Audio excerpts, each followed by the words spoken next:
Hi, Kaylin. Hi, Kaylin. Oh, my lord.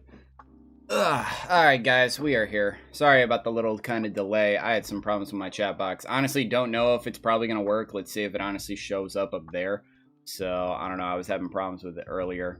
But, yeah, this is a stream I've been wanting to kind of do for a while. Just not even only chat, but to do some tier lists. Some new tier lists as well. Some are going to be My Hero. Some are going to be DC, Marvel, and just a lot of other ones.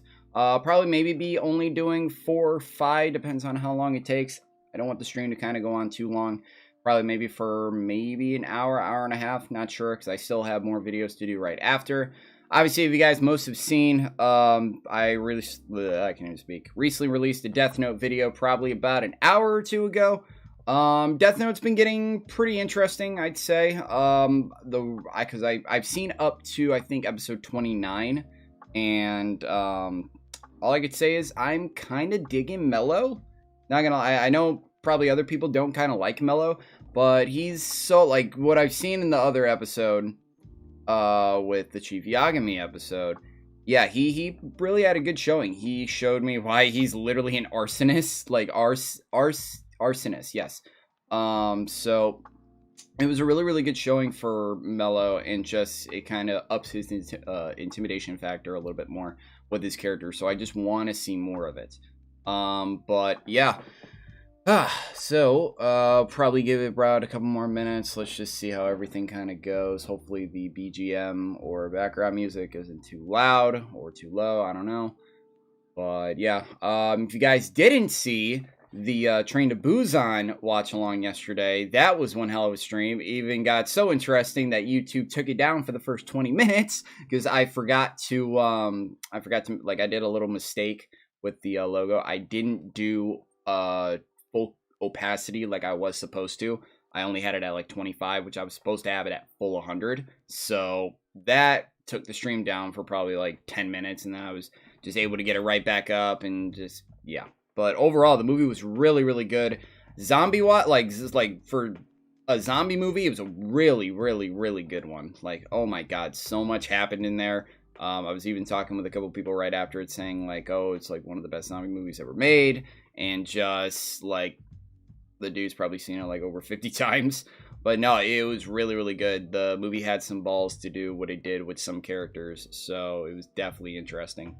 But yeah, so without further ado, we are going to go into the first tier list. Obviously, you guys see all these there's a lot of options, my god.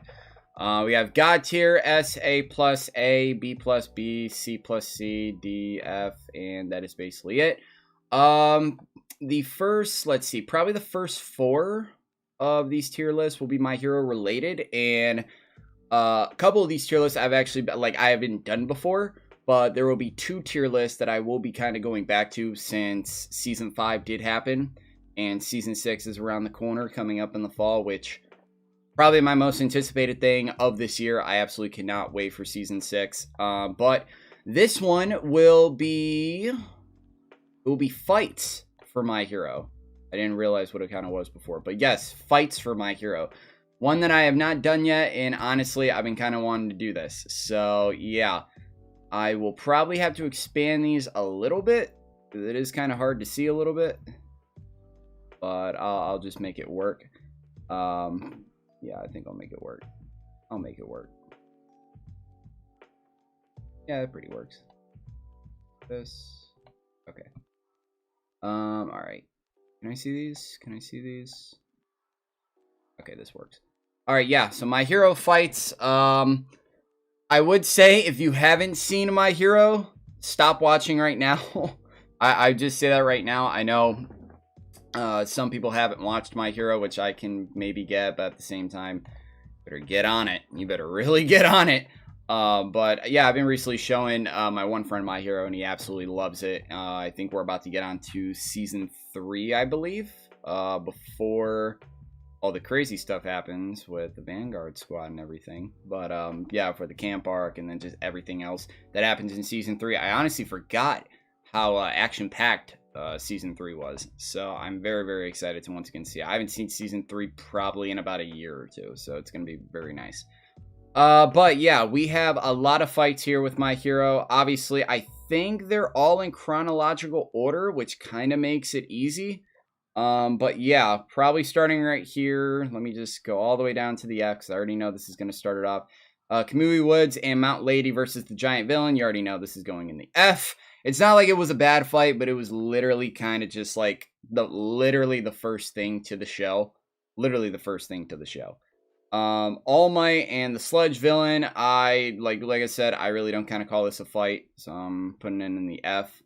Actually, there's a lot. There's a lot of them. So, since it was All Might's first time meeting Deku, and Deku's first time meeting All Might, I'll put it in the D, just for the hell of it. All Might and Sludge Villain, I can kind of say go in the D as well. The UA Entrix exam. Then again, this was the first time that Deku used One for All, so I can I'll put this in either going in C or C plus. I'll probably maybe put it in the C for right now. Big one right here. Basically Deku and Bakugo's first fight, technically, but it was the 2v2 with Deku and Uraraka versus Bakugo and Ida in the kind of first practice I don't know, this is kind of one of the big first ones, and it was just like their very first meeting. So honestly, let me know if most of you guys have seen it. Let me know where you guys would put any of these fights. Probably would put this, I put this at C plus. I'll put that at C plus right now. Wait, is this basically the same thing? I think it is basically the same thing. What the hell? Why do we have two of these? Yeah, why do we have two of these? What the hell? So I guess I'll put them together. Oh wow, I'm actually surprised they actually included this, the Shoto.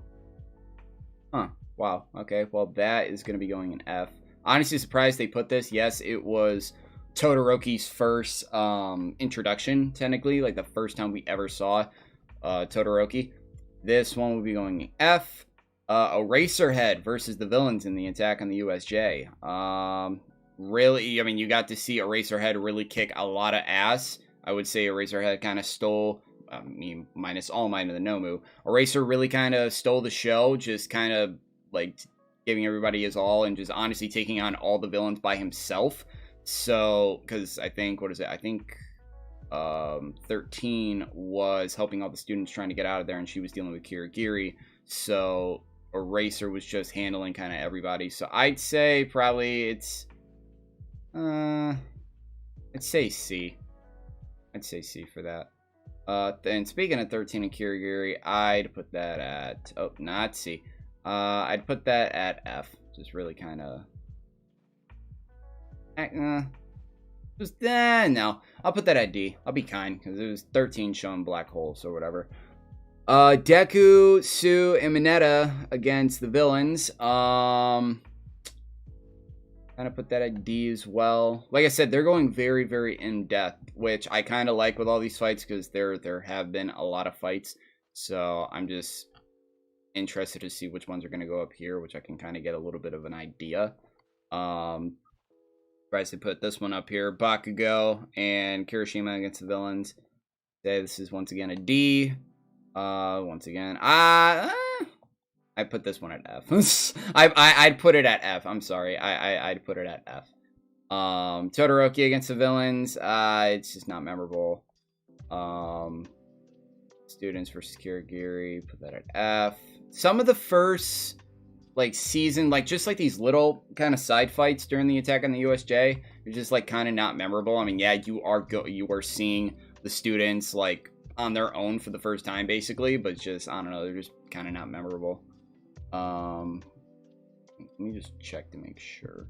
I'm always second guessing myself. Okay, thank God, and thank God. All right, checking something. After, actually, also, what is it? After this tier list, I did say that I would be revealing the next anime that I would be doing after Death Note. So I will reveal that after this tier stream. So I'm gonna put it right up here, also, where the chat's supposed to go, but maybe if the chat's not working, I don't know. But Eraser and the UA students versus Tomura and the Nomu. This was interesting because we got to see Shigeraki kind of for the first time, and just Eraser got his ass beat. My God. Yeah, like obviously if you guys remember back in the start of season 2, he had bandages all over his face. So his, like, he got messed up. He really did. So I put this at D. I think most of the season 1 fights will be going, like the Attack on the USJ fights are going to go at D. But I know which one that's at least going to be above C+, I can guarantee you. All Might and the UA students versus the League of Villains. Is this including... I just want to make sure. Is this including... I believe this is including the Nomu and All Might fight. Because I thought that would be... Because, I mean, it was its own kind of separate thing. So, I guess it's including that. Alright. So, if we're talking about All Might and Nomu... I'm putting that at B. I could go back and forth between a B, B+, but I'm putting it at B for right now. Because it's including some of the other stuff, too. The UA teachers and the League of Villains, I put it at D. Just like, like, it was cool to see all the teachers, like, do stuff. Especially, like, you've been seeing them for, like, the past couple episodes of Season 1, and you just really want to see them go out, like Mike and Midnight and Snipe and all of them. So it was really cool. Obstacle Race. We are now on Season 2. This was kind of fun. Actually, this is really fun. Because I remember I just watched this arc. And actually, I rewatched Season 2 with my friend probably like last week. And Season 2 was really good. I really forgot how good Season 2 was. So I'd put the Obstacle Race probably at... I give it a C. Like, it was kind of just basically like with the entrance exam. Like, it was really good. You got to see Deku really use his, like... see how intelligent he really is and just use his wit and just everything that he could to basically just try to win, and he eventually did. But it didn't work out for the next thing up, which was the cavalry battle. And the cavalry battle was definitely interesting because you got to see a little bit of Shinso action as well. Maybe even just a little bit of an idea of what his quirk was, but obviously you didn't learn that until the next fight. But I love the part when Monoma was teasing Bakugo. That was absolutely hilarious. You just really got to see Bakugo just really break down. You just finally get to see one dude that just literally would not shut the hell up against him. So it was really, really interesting. Cavalry battle, I'd say, would go in C as well. Deku and Shinso, their first fight. And it would be months until they fought again. I'd put this at C+. I put this, put it at C+ with the Bakugo and Deku first kind of fight. Because it really made you feel for the Shinso character, and it took a long ass time for him to come back into the show, and we obviously didn't get to see him until the joint training arc. But yeah, just can't believe, just can't wait for the future. I really hope that he has a really good showing in the war. I really do. Todoroki and Sero, yeah, this is going in F. That really didn't last long. That's all I could say, really didn't last long. Kaminari and Shiozaki, that's going in F. What is this? Ida and Hatsume. I'll give it at D. I'll give it a D for humor factor, because that was really, really hilarious. So I'd give it that. Oyama and Ashido is going in F. Tokoyami and Momo is going to go in... It's going to go in F. It really wasn't much of a fight. Kiroshima and Tetsu. These two went neck and neck. That's really all I could say. They... Honestly, you know what? Do I want to give it a D or F? I don't know. These two really did go out. And, like, obviously they're the same... Like, they have the same damn quirk, literally. So... It literally took a while for them. They had to hold it off because both of them were incapacitated and they had to skip to the next fight. Where would I put this? To be nice, I'll put it at D, because just like how I gave Ida and Hatsume humor factor, I give these two like just what is it? Grit factor. There we go. Because these two really went neck and neck. Bakugo and Uraraka. Rewatching this one, this is a really good fight.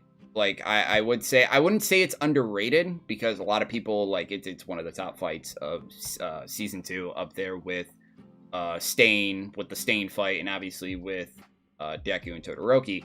It's probably the third best fight of the season, really showcasing Uraraka as a character, and honestly I hope they kind of do that for the future. I don't know if they're going to do anything in the war because like the war can only, in my opinion, because like I said, I'm going really blind into the war. I don't know if like some characters that haven't got shine in a while are going to get shine in the war. I think it's only still going to be focusing on the core people we've been kind of focusing on, like obviously Deku, Shigeraki, even probably Todoroki and Dabi as well, and most of you guys know that, you know.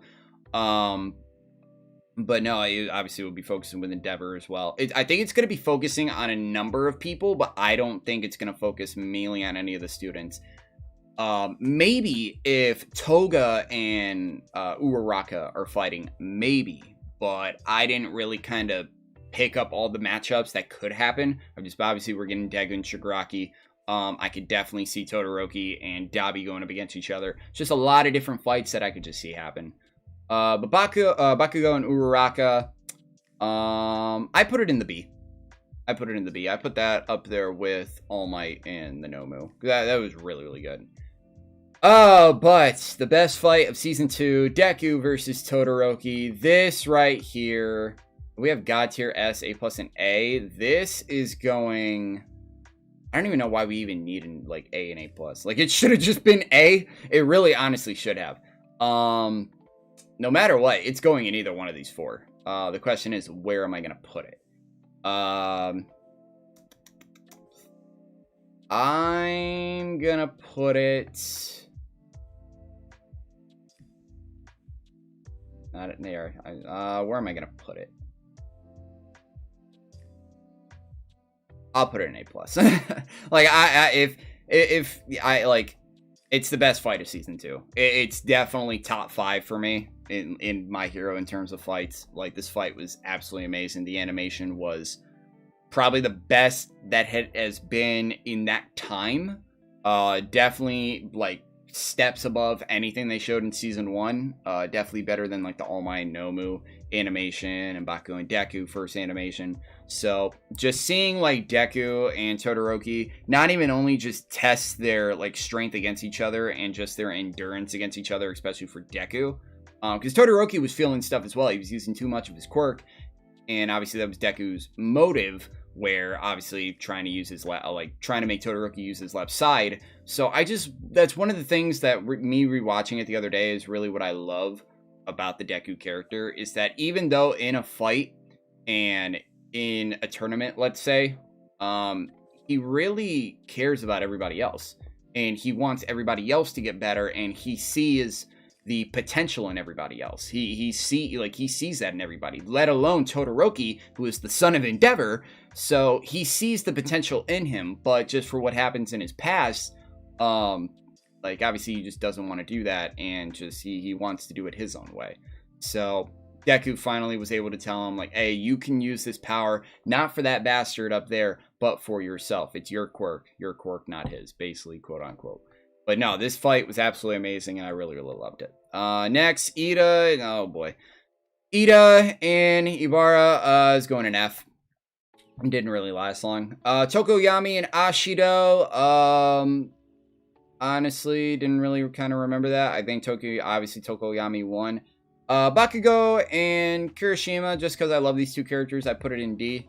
Really shows, obviously, with... I think it was the first time, because I don't think he said that in the stands at the time, but I think it was probably in this fight.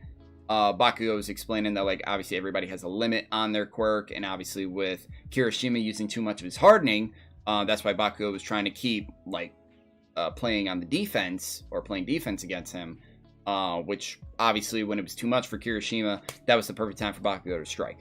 So really good for that fight.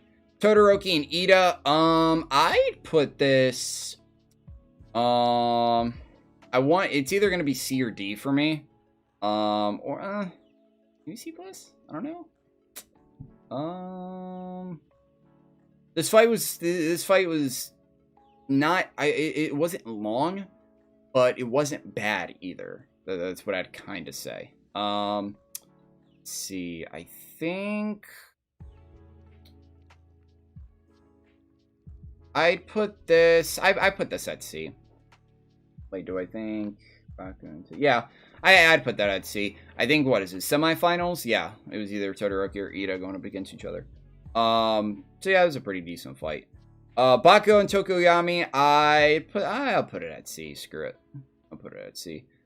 Now, the other one, Bakugo and Todoroki. Do I think... Let's see, if I put that up there... Yeah, it's going in B. Yeah, Bakugo and Todoroki was... It was a pretty good fight.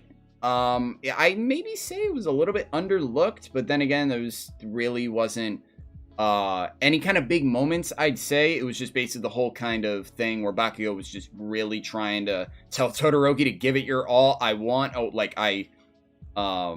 want anything less from you. Like, I need to beat you, and I need to beat you at your best, basically what it was. So, yeah, I'd probably put it at either B or B+.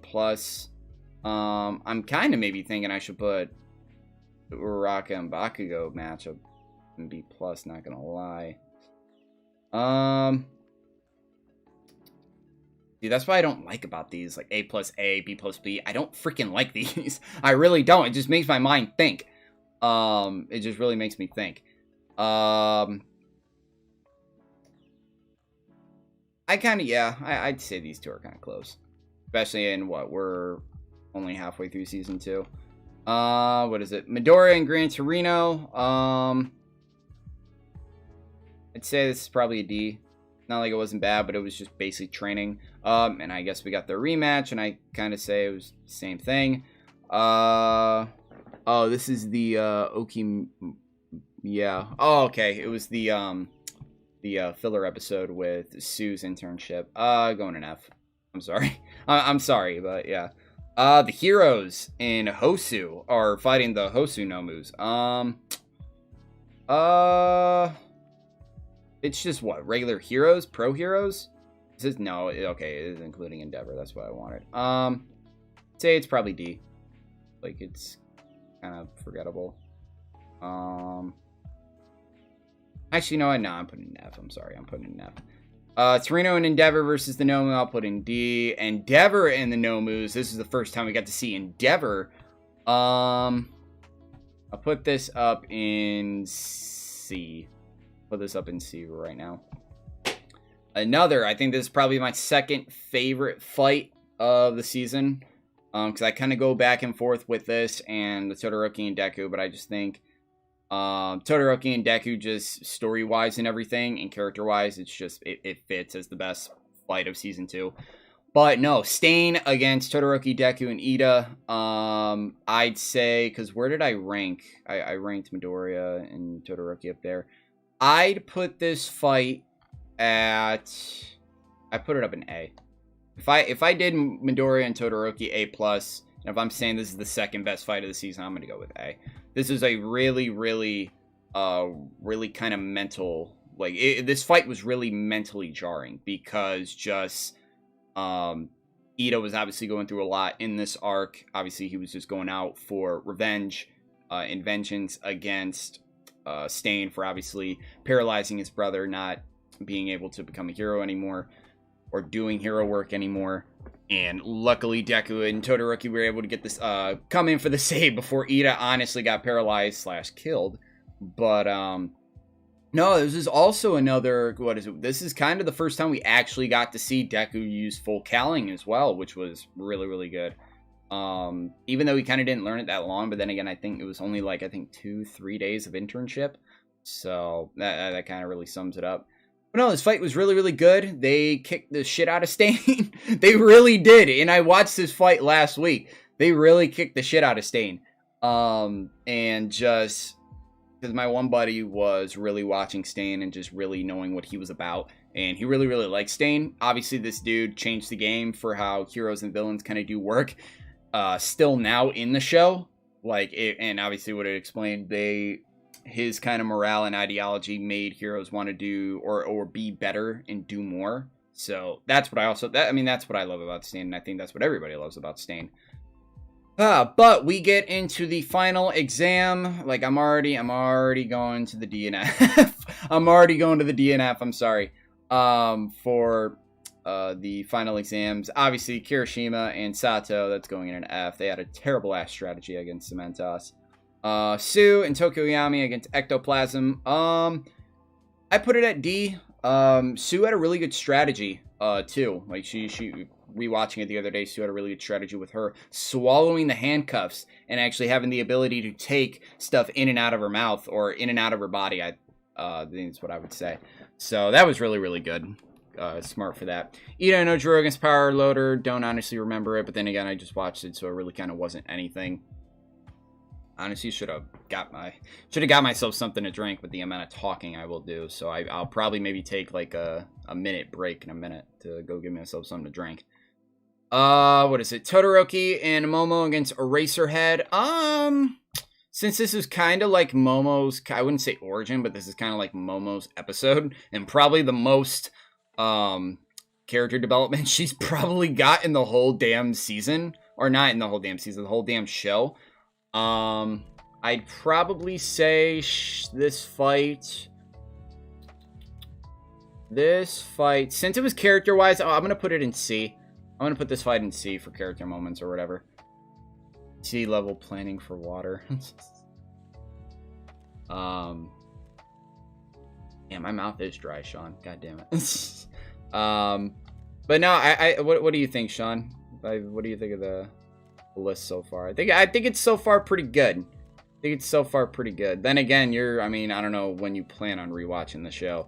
But we will get into spoiler territory after season 3, which obviously I don't think you've seen season 4 yet. See, I knew it was going to be doing that. See, for some reason the chat above me isn't working, so at least I'm going to see the chats right here. But then again, what up here? I'm going to reveal the next anime that I'm going to be doing after Death Note, so I'll just probably keep it up there. Alright, so let's go. Uraraka and Oyama against 13. Really wasn't much. But it was the first time that Uraraka got to use the stuff that she learned from Gunhead's agency. So, really kind of nothing much. But then again, if we want to talk about Uraraka using the stuff that she learned from Gunhead, I can automatically assume coming up next. What is it? Yeah, coming up next in season 3 would definitely be better. And I don't know if I mentioned, this tier list is actually including the movies as well, the movie fights, which is really, really good. I love, oh, Jesus Christ, there it went. Oh, shit. You see that? Oh, come on. How did that even happen with the whole damn chat? Alright, let me, oh, boy. Oh, boy. Alright, come on, chat. Come on, chat. Oh boy, that was really weird. I don't even know why it even did that. I think I'm close to what you got. I can kind of see it. I don't know why it came up like that, with the way you just saw it as. I like how you said like the sea level planning for water, and like that didn't even show up at all. So I'll keep it like this and just see how it goes. Wonder how honestly this kind of goes. I'll fix it on my break in a minute, but yeah, I'll just kind of keep it like that. But then again, after this, which is honest, it's gonna be a long time. But all right, Ashido and Kaminari against Nezu. First time we got to see Nezu. F. I'm sorry. Yeah, there's a lot of F's, and most of these are just. Then again, these are like literally all the confrontations and fights at like ever. All right. Yeah. Oh, is it good on your end? It's not for me. It looks absolutely weird. Like, I have no idea what it kind of is. Sean, type something else. Honestly, you probably just get this out of the way. Yeah, I don't know why it's probably like that. I think I probably knew what I messed up on. So type one more thing. Just type in anything.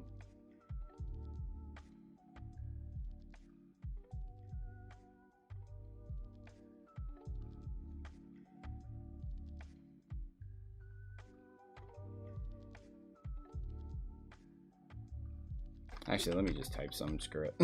Let me type some. Wonder if this will show up. I don't know why it's like that.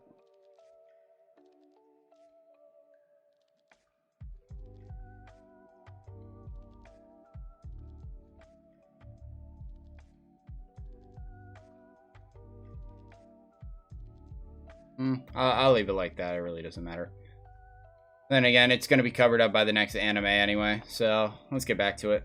Koda and Jiro, Prismike, F. Gakure and Shoji, F.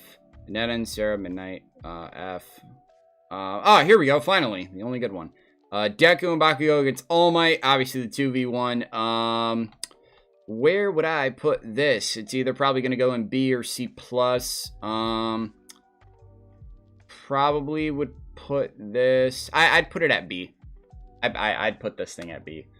Really good. I mean, it was obviously the first time with Deku and Bakugo kind of teaming up together, so that was really interesting.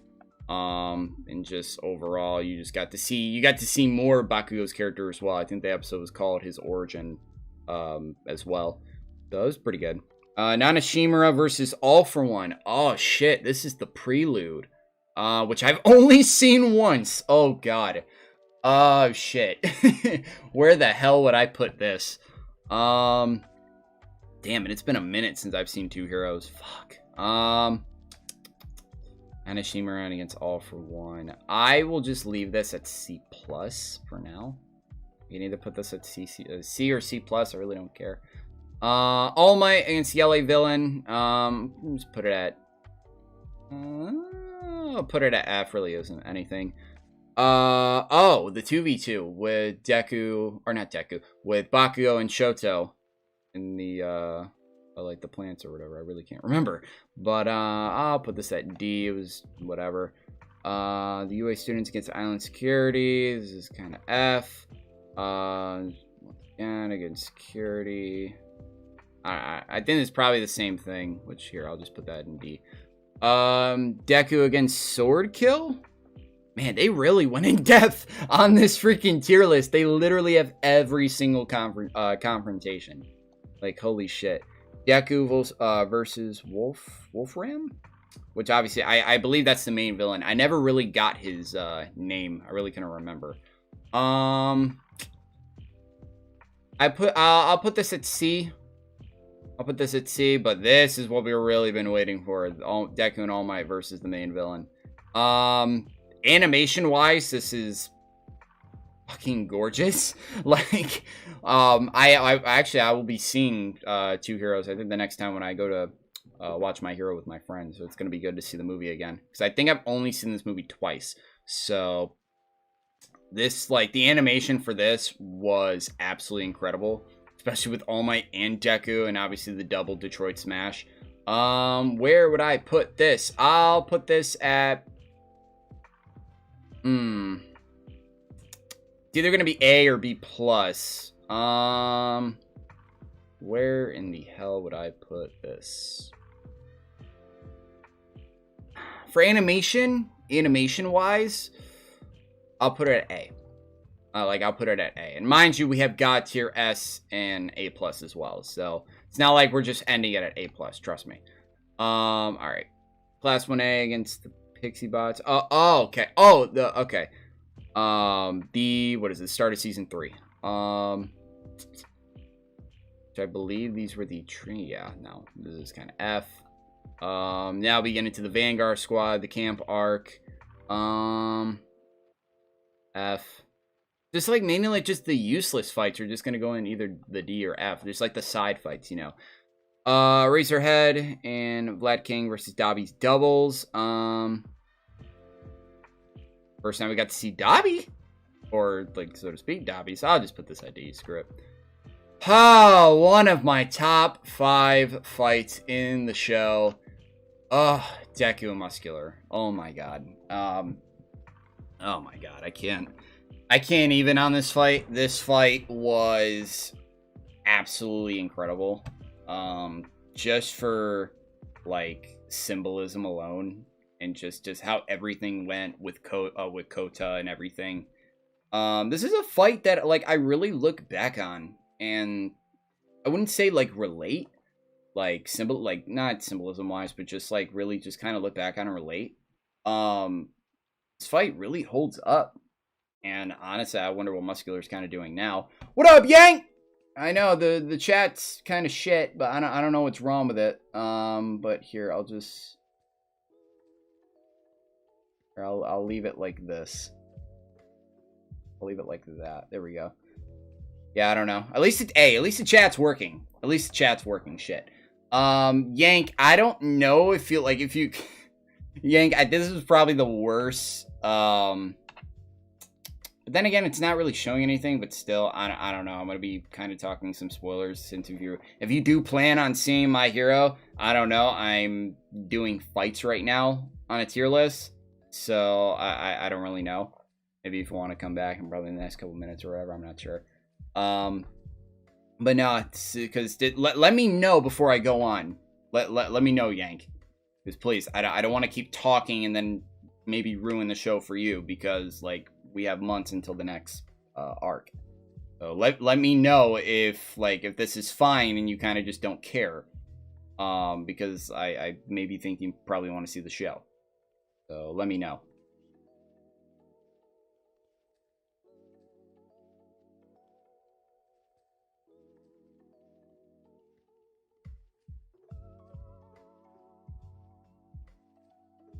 I'm at work, so go ahead and continue. Okay, alright. That's fine. Alright, Sean, thanks for coming out. Yeah, I don't know what the... Man, I don't know what the hell was wrong with the chat. Chat's being so stupid.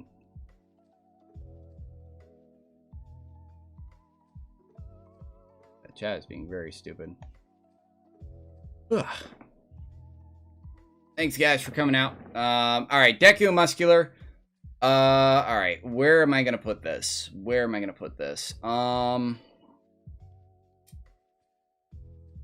I really want to put this. I really want to put this in S tier. I really want to. Nice seeing what I could. Thanks, man. I really want to. Yeah, I'm gonna put it in S. This fight was really good. I loved this fight. This fight is definitely my top 5. And I'll probably maybe do my top 5. I mean, actually, you're going to see my top 5 in a minute. But no, this fight was absolutely amazing. I just absolutely love it. Tetsu and Kendo versus... What does that say? Mustard? So yeah, I really can't remember. It's been a while. But, the fight was just kind of weird. I mean, he had a quirk, but then again, he was just shooting a gun as well. Which, I mean, I can... maybe get, but I could also don't get at the same time. I'll put this in D. Ooh, the Teeth villain. Oh god. Like I said, some of these guys I don't remember their names. They took on the Teeth villain. I'll put this one at D. This one will not be in D, because it was the first time we got to see Toga, and also like what I was saying earlier with Uraraka, she also uses gun heads kind of thing as well. Uraraka and Sue against Toga. I'd put this at C. A good showing for them. Eraserhead and Flat King versus... Wait, oh, is this again? Is this the same thing? It probably came back. I'll put this F. Whatever. This really wasn't much of a fight. They just got lucky. It was Momo and the one kid versus the Nomu. They just got lucky. Oh, wait a minute. Oh, is this the end? Yeah, this is the end of the camp arc. So now we're going... Actually, this is the last one. So, Bakugou Escort Squad versus the Vanguard Action Squad. I'll put it in D. The Hideout Raid Team versus the League of Villains. Obviously, this is when All Might and the entire Raid Team go to rescue Bakugou. I'll put this one in D as well. Like, it's pretty alright. Raid Team versus... the Raid Team versus All for One. Oh, where Genus gets effed up. Ooh, man. I'd kind of say this would kind of go in D as well. All for One messed up Genus. I thought when I first watched this, he really got messed up. Like, not even messed up. I thought he died. I really thought he died. So, yeah, we'll put that at D. Bakugo versus the League of Villains. Put this at D as well. One I've been wanting to get to. All Might, All for One, I'd say is my second favorite fight in the show. Actually, you know what? Now that they're including movies, fuck. If we're talking about the show and no movies, this is my second favorite fight. All Might and All for One. I don't give a damn. It's here. I probably will have to back this one out. Yeah, I'll back it out a little bit. All right. Can I go up? Can I not go up? Here, I'm gonna have to zoom out a little bit. This is really getting crowded. This is getting really crowded. Let me back out a lot. Okay, put it up in C for now. All right. Bakugo, or not Bakugo. All for One and All Might. This is going in the God tier. This is going in the God tier fight. Absolutely incredible fight. Yeah. Yeah, I don't know why the hell. Yeah, I don't know why that kind of happened. Alright, back to 200. Yeah, All Might and All for One. Absolutely insane fight. Honestly, cannot wait to rewatch that eventually, probably next week. And just... the fight was just amazing. There really isn't nothing else. I don't know why my TV does that. It just turns on automatically. The fight was just absolutely incredible, and I really just cannot say what's already been said about it. First time we got to see All for One, that dude was a intimidating motherfucker. Just from even the score when he comes in with the piano is just evil as hell.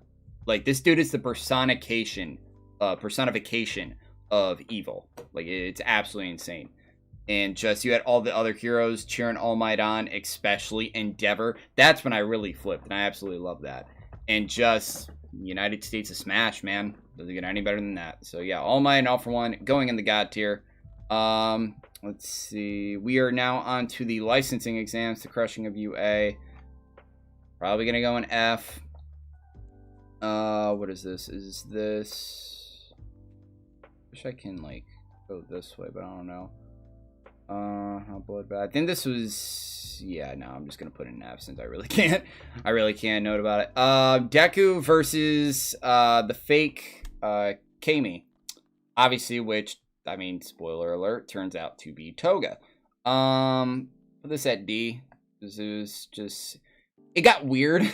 It got really weird from time to time, and obviously because it's Toga, but at the time I didn't know it was Toga. I think if I look back on it, my original theory was like, oh, maybe these two had a history or something, because like they're really similar, and I had no idea what Toga's quirk was, because obviously I think they didn't explain it until she turned back into herself, and then the narrator's like, Himigo Toga, quirk, like, transform. So, yeah, that was interesting. Todoroki against the, I'd say, the Shinobi. Probably says F. It's kind of forgettable. The students against the Sahai students? Go put it in F. What is it? Bakugo, Kaminari, and Kiroshima against, Senji? Saiji. Okay. His quirk, I remember, was weird as hell. I think his quirk was Meatball or something, where he would basically, like, morph, like, I think just people or just anything into, like, balls or whatever. It's been a very long time. Do not hate me. But, I'll put it at D, just for the fuck of it. Whatever. Izuku's Gambit. I think, yeah, this is when he was taking on literally everybody. I remember that. And I think he was trying to save Uraraka, well, the fake Uraraka as well. So I put this at D, screw it. Class 1A's comeback, it's F, it's really nothing. Gang Orca's introduction, let's put that at D as well, it was pretty good. Deku and Kacchan, their fucking battle. Oh my god, was this incredible. Animation-wise, this was gorgeous. But the question is, where do I put it? We have none for the B+. but still, I don't think this fight deserves to be in B+. I just don't think so. We do have, like, we have literally everything for everything else, but we don't have anything for B+. So, I'll be nice and put this fight in B+. Like, I'd like to put it in A, but just, I don't know. We really don't have nothing for B+, so I'm just gonna put it in there. So yeah, I'll just leave it at that. My dude, Mirio, finally gets introduced. And he takes on Class 1A. I don't want to put it in D, because it's my boy. But, what the hell? Actually, here, it's Nana in All For One. I'm going to move down to C. Mirio in Class 1A. Since it's my boy, I'm going to put it in C. Oh, man. So this is where we really get into Season 4. Overhaul in the League of Villains. This is obviously when he kills Magma. And just, I think it was his first time showing off his quirk. Because I know he got introduced at the end of Season 3, but they really kind of teased him. They didn't tease what his quirk was at all at the end of the season. So, we really got to see him kill Magma. And just honestly what I think, yeah, he got rid of... he took off... Oh, God, what the hell is his name? I can't believe I'm blanking right now. Like, you know which character. He gets his arm cut off and everything. I can't believe I honestly... Compress! God damn it, Compress. He took off Compress's arm. Where do I put this? I put this little moment at C. Put it at C for right now. Midoriya against Night Eye. This was entertaining. And this is honestly kind of really good for Deku's character as well, even though Night Eye was just testing him. I don't know. Let me know in the comments. Do you think Night Eye is the show's L? Because he just overall was testing him just overall. Let's see. Midoriya and Night Eye. Where would I put this? I'd put it at C. Put it at C for right now. It was entertaining. The agency against... Yeah, the agency versus the villains. Is this... this is... Okay, alright. This is, Ryukyo's agency against the villains. I couldn't remember it. We'll put this at D. Fakub's agency against the villains. We'll put this at D. Where's my dude, Kiroshima? Is this it? Is this his fight? I think this is his fight, where he goes unbreakable. I think it is. So this is the unbreakable fight. This moment was cool as shit. I think I still have it. Yep. I have this shirt. I don't know if you could see it, but it's the Unbreakable shirt with Kiroshima. It's fucking amazing. Actually, I'll just probably take this thing off. But yeah, the Unbreakable fight was great for his character, and honestly, it was one of the best things Kiroshima did in the entire show. So I'd put this. I'll put this at C+. I'll put this at C+ for now. Freaking Tamaki's fight. Tamaki against 3 other people. Yeah, I can't put this at D because he's my boy also. So I'm gonna put it at C+. Battle of the Spears. What is this thing? Oh, this is Fat Gum and Kiroshima versus the other 2 dudes. Damn, that was a really good moment, too. I'll put this at C+ as well. Just a season, man. I can't wait till I get around to Season 4 again. I really can't. Like, it's going to be so great. I just cannot wait. Did the BGM stop? Thought I had it on a loop. There we go. I have no idea. No world. Let's see. I don't know how long that was off. The Night Eye Squad, I'll put this at D. Night Eye... Actually, no, it's not. Well, I can't believe why do they have them name the Night Eye Squad on here? I really don't know. Where? Toga against... What is it? This is Toga... Yeah, it was Toga. It was Toga and Rocklock.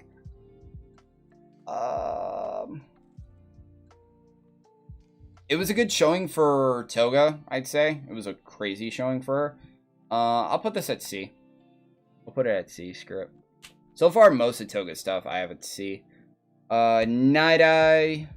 Squad. This is kind of them just getting out of it. I'll put this at... Oh, it's them against Mimic. I'll put it at D. Oh, yes. Lemillion. Is this? Yeah. This is the first. This is Lemillion against Shin. Against the first two dudes. This isn't even him against Overhaul yet. Where would I put this? I would put this at... Yeah, yeah, I'll put this at C+. Lemillion and Overhaul. One of my favorite fights. Don't know where it ranks in my thing, but one of my favorite fights. My God, I love Lemillion. I really do. I have his Funko Popper right up there too, on my shelf. Lemillion and Overhaul again, and Chronostasis as well. I'll put this at B+. I'll put it at B+. Ryukyu Squad. Oh, this is when they're all in there. Oh man. I really kind of can't remember that. I'll put it at C. What is it? The Night Squad against, because I'm really just trying to remember, because they're really going in depth. Like they really are. I'll put this one. I'll put this one in the same thing. I'll put it at C. Now, if we're not counting the movie, this is without a doubt the best fight in the show. Deku versus Overhaul.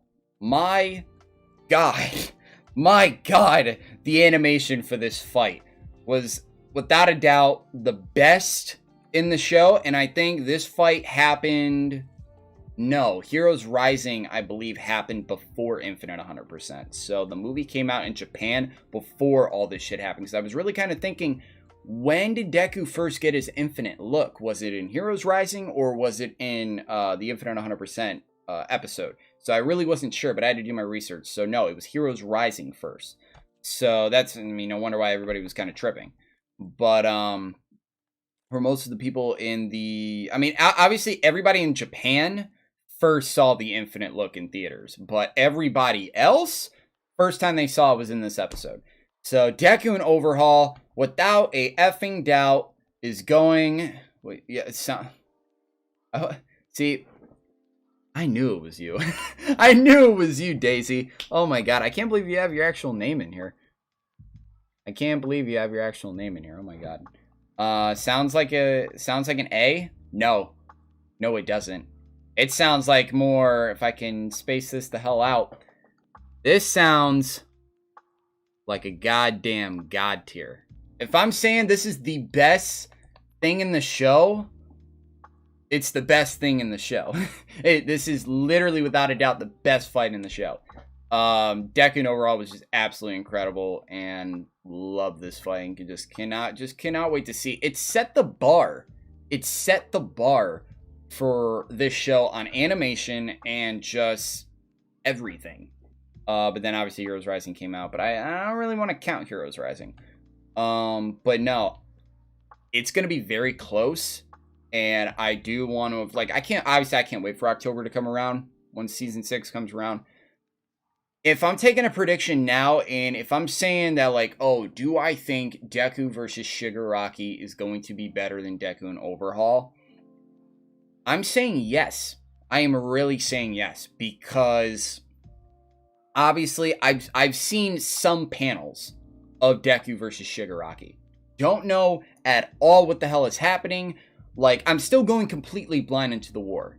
Let's not get that twisted. I'm going completely blind into this war, but I have just seen some panels of Deku versus Shigeraki, and these two literally look like they are going to tear the shit out of each other. It looks insane. It looks crazy. And I just cannot wait. Cannot wait for October to come around. And I do think it's going to be Deku and Overhaul.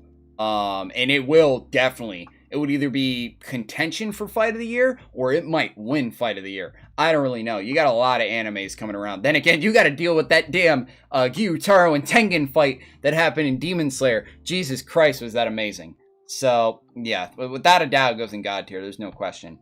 League of Villains versus Snatch is going in F because he died real quick. Torino and Kirigiri, kind of. Oh, it was the first time we got to be introduced to. Gigantomachia, so I'll put it in D. Deku versus Gentle. Now, it's been a while since I've seen this fight, and this is also one of the other reasons why I absolutely adore Season 4. I love the character of Gentle. I really do. And it's one of the things that, like, I want him to come back. If I'm wishing for anybody to get a redemption arc, it's him. Out of everybody in this show, he deserves a redemption arc. Just for his entire character, his backstory, and just even the entire fight with Deku. And people can shit on it or whatever. I don't really give a damn. Even though, like, I mean, obviously, there's nothing topping Deku and Overhaul in that entire season. So, obviously, you're going to need something kind of a little bit... And it worked. The entire school festival arc was a really good, nice change of pace. But it was also just story-wise. Story-wise is what made it work. And it really made the season one of the best seasons. Or not even one of the best. The best season in My Hero so far. Just the entire story of Gentle and everything was just... It was beautiful. It was absolutely beautiful. So where do I rank this fight? I put this fight... I'll put this fight at B+. I'll put it at B+. I can't put it with Stain in them. But no. Like, I think it's a good balance. I think story-wise fights are these three. Because obviously you got Deku and Bakugo and what they're going through. You got Deku and Gentle and what they're going through. So, kind of makes sense. So what is this? Yeah, this is the last fight. Endeavor, I wanted to make sure. I'm like, where the hell is the Endeavor fight? Where's Endeavor and High End? No, here it is. Endeavor and High End. Once again, animation. Season 4 just knocked it out of the goddamn park. They really did. And they thought, like, oh, they could have just waited for the fight to happen in the beginning maybe of season 5 or whatever, but then again you had the joint training arc and you really had to bypass that shit. But no, I really loved what season 4 did, and ending on a high note, ending with a really badass fight and an amazing moment for Endeavor, like definitely his best moment in the entire show so far. Where do I rank this? I'm really going back and forth between S and A+. I really am. And I'm only doing that for character, for Endeavor. Because this was his change. So, I think if we're going for character development-wise, and animation-wise, I'm putting it in S. I really am. And I think most people would agree with me as well. That fight belongs in S. I really do think so. And really quick, let me just go to here. Let's see. I'm gonna change some of the title. Yeah, I'm gonna change some of the title. Let's see, including. Sorry, I'm gonna do this real quick.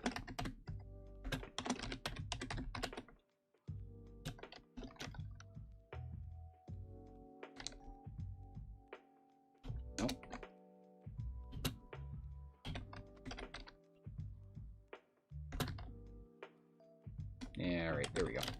I had to change the title real quick, just because I kind of wanted to. Okay, we are back. Yeah, absolutely incredible fight with Endeavor, and it was basically the thing that really changed his character. What else? Now, oh god.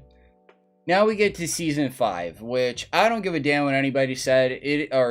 It's the worst season of My Hero. It is.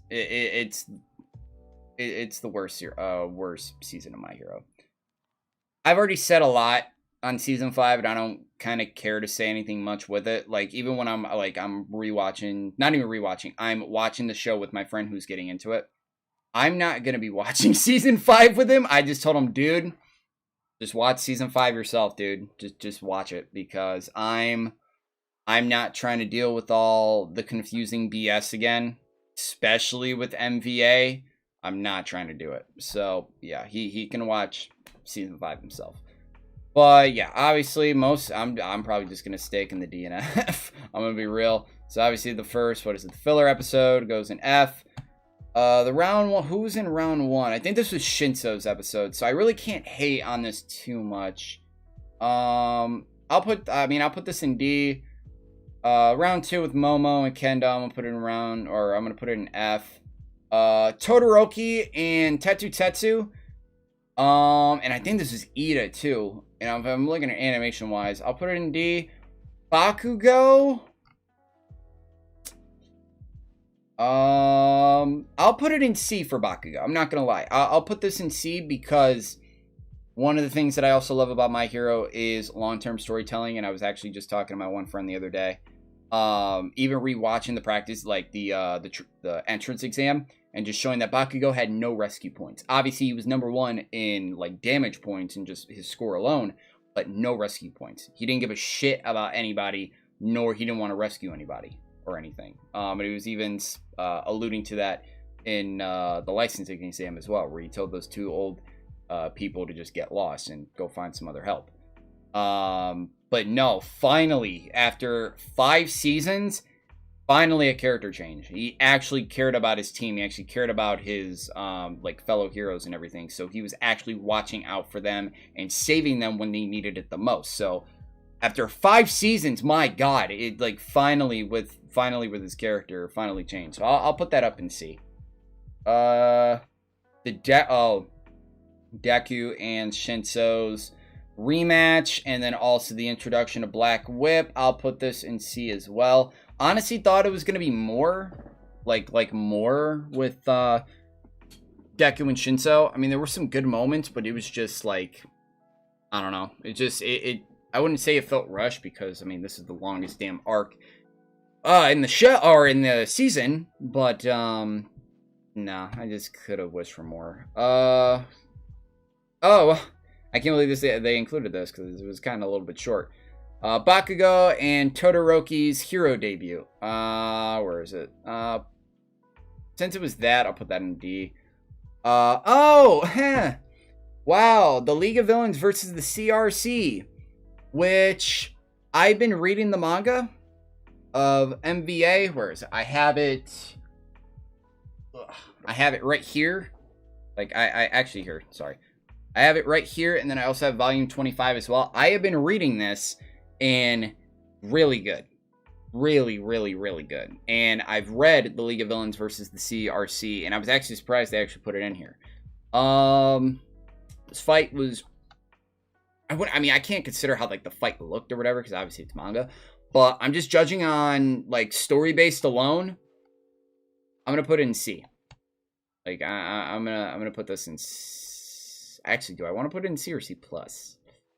I'll put it in C+. Because what they showed in that arc, or not in that arc, in that like little fight and just story-wise, really they should have put in the manga. They really should have.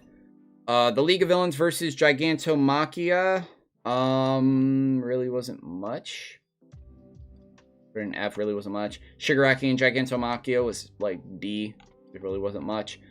Toga versus Curious. Damn, did Toga get her ass kicked? And obviously I've read the manga for that as well. It was interesting because of what Curious's character was. And just like, I mean, obviously you got to see Toga's backstory and everything, which I kind of suspected a little bit. I've always suspected with Toga is that like, oh, she ran away. Obviously, like, she ran away probably from school. She was on the run and just all that. But the question is, what did she do? What did she do that, like, really sent her on the run and, like, really to be wanted? If you guys haven't read the manga or seen what the episode is, it's really disturbing. Honestly, it is. It's really disturbing and kind of something I was definitely not expecting, where, like, 2 kids got into a fight. And, like, the one kid, I believe, was kind of, like, unconscious. And, like, she was just fascinated. She was just, like, going for it. And, like, she literally stuck a straw in the dude's wound, I believe, and just started drinking his blood, which is just... All I can really say, it's Toga. It's Toga. That's really it. She's not one of my favorite characters. She's actually one of like my most feared characters in the show, because there's two things that I really fucking hate: is blood and fucking needles. That's really it. It's really it. But where do I put this fight? I will put it at... Oh, but then again, it was the moment with her. It was her MVA moment where she turned into Uraraka. I'll put it at C+ as well. I think most of everybody's stuff I'll put in here. Dabi and Genten, I'll leave it at D. Really not much happened. Twice versus Skeptic. This was trippy as fuck, because Twice was trying to save Toga, and just like, because what is it? After that, Toga was really she was unconscious basically. She was absolutely unconscious. So Twice was trying to check with her, while Skeptic, fucking like all of his like clones or whatever looked like him, which obviously trips him the fuck out. He doesn't like that whatsoever, and it was just overall the fight was just trippy as hell. Like, I wonder if I can find some of the stuff in here with him. It's just, oh, here it is. Like, just I wonder if it'll show up. Just look at, god damn it. I wonder if it'll pick up. Like, right there, it's just like all the people, or like just all of the clones of himself, of his legit self, not Twice, but his oh god, I'm gonna butcher this, Ubargwara, like his actual name. But yeah, it was just absolutely insane. It was really cool to see in the manga too. Where do I put this? Where did I put C+? I'll put the Twice and everything in C+ as well. Spinner versus Trumpet. Put it at D, because I really kind of don't remember. Twice's Doubles versus Redestro. I'll put this at D. Alright. This is one I've been kind of wanting to get into. Shigeraki versus Redestro. And Shigaraki's change. Now, I haven't gotten to the manga version of this yet. And obviously I have volume 25 right over there. This fight was really rushed. And just like, I've said, like, oh, the anime rushed the entire arc, da-da-da-da-da. But like, this, out of everything that you could have rushed, there's two things that you should have never rushed. One was Shigaraki's fucking backstory, which honestly was the best part of Season 5. And honestly, Shigaraki carried this damn season. He really did. He carried this damn season. And just wait, and the other thing was Shigaraki and Redestro. Because when watching that fight, you are literally on a mindless roller coaster, where you are just in for the ride and you have no idea what the hell is going on. You have no context of what's going on. They're just bringing shit the hell out of nowhere, where Destro's like powering up like 5 different fucking times. It's ridiculous. Like, I had no idea what the hell was going on. It was just absolutely like insane. So, and his quirk was just, it was weird, but it was interesting at the same time. And just like, since everything was kind of going fast, it really wasn't, you didn't really take in, like, you just there was just too much to take in. Just too much, because they were rushing. So, if I'm going anime-wise on this fight, I mean, I'm just putting everything in the C+. Because that's all the NVA arc was in the anime. It was C. It really was. Except for Shigaraki's backstory. All I'll say. That's it. Alright. So, now, I believe... Right? This is, okay, they switched it around. We have Heroes Rising next. Actually, you know what? No, we're not going to do Heroes Rising next. We'll save Heroes Rising for last. Here, we'll do the Endeavor Agency arc, because they had the Endeavor Agency arc at the end. What is it? Endeavor and Hawks versus Star Servant. I'll put this at D. This is the filler episode. Put this at F. The Endeavor Agency ending, with all 3 of them taking on the villain.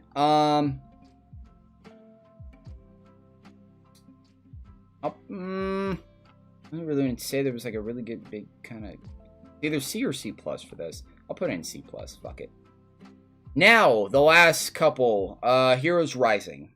So Pro Heroes versus Twice as Doubles. Put this at D. The UA Students versus the Mummies. Put this at C. I think most of this stuff is just gonna be kind of like C or whatever. Yeah, I'll put that there.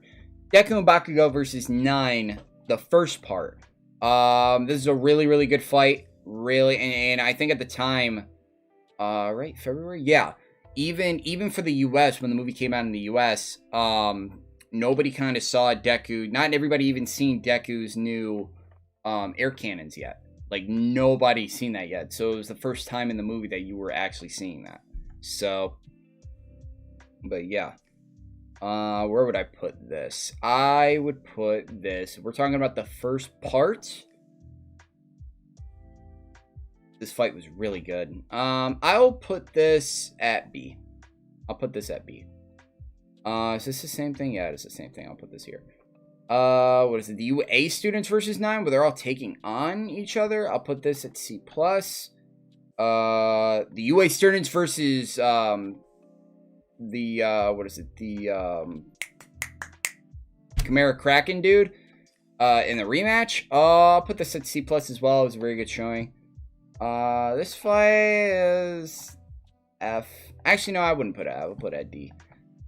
Alright, and now what a way to end with Deku and Bakugo versus 9. Obviously, you got both of them going one for all, taking on 9. Let's already go all the way up here. Come on. Come on. We're doing it. Actually, let me zoom back in.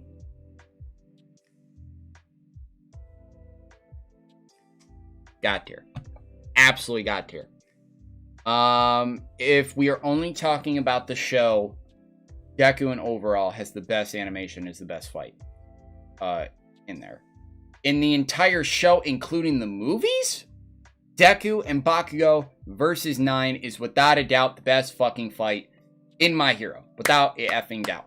The animation and just everything that happened in that fight was absolutely gorgeous. Literally had me almost in tears for that entire fight. I think it had me more stunned. It did have me more stunned than Deku and Overhaul. I thought it really did, because when those two went when those two went one for all, it was absolutely insane. And I could not. And it's probably one of my biggest regrets. I did not see this movie in theaters, and I wish I could have seen this movie in theaters. My God. Hopefully, maybe they do a re-release down the line. I don't know. But no. But I have been talking for like a very, very long time, so I know I'm gonna go get something to drink in a minute. I think we're probably like an hour into the stream, and this is only the first tier. So yeah, let's zoom this thing out a little bit and let's take a look at what we have. And obviously they did a lot of fights. So there was gonna be a lot of D and F. Lot of C+, lot of C. So I think if we're only looking through God tier S, A+, A, B+, and B, I think I did pretty well.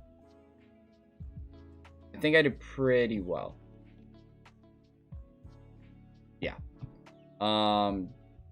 See, All Might and All for One. These, if we're not counting the movie, these are my top 5 fights. My top 5. Number 5 being Deku and Todoroki. Number 4 being the Endeavor fight. Number 3 being Deku Muscular. Number 2 being All Might and All for One. Number 1 being Deku and Overhaul. That is my top 5.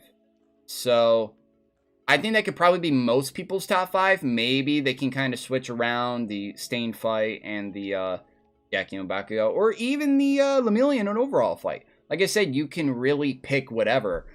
But no, that's just what mine is, honestly. I think this is honestly a really, really good tier list. But before I go, I am going to unveil what anime I am going to do next after here, let me just go to the next one. All right, what anime is going to be next after Death Note. Now, I have been teasing this for the past couple videos that I have been doing. I have said, I've gave one hint. I gave one hint where they have a season 3 confirmed and coming out in the winter of this year. This is an anime that I have been wanting to see for the last 2 years. I've heard so much about it, and still kind of don't know if I'm going to do dub or sub. Most likely I'm going to do dub, because I've been hearing that with one character specifically, his dub actor is incredible. He makes the entire show. So I will most likely maybe do that. Let me know. I'll probably put out a community post as well. But what anime am I going to do next? Guys, it is without a doubt Mob Psycho. I cannot wait to eventually do Mob Psycho, coming up in just probably maybe the next 2 weeks after Death Note. Get fucking excited, because I cannot wait to watch this show. This show is going to be absolutely incredible. I can just automatically tell. All I know from the show is that the character of Mob is a psychic. That's all I know about the show. That's all I know. So, let me actually write... let me put some text in here just so like everybody is showing this. So everybody can know what that kind of means, because everybody's just kind of going to be kind of confused.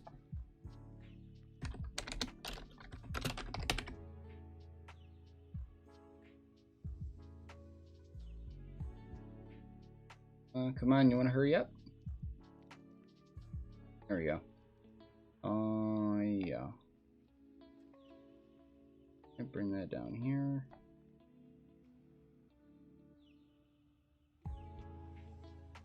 Right.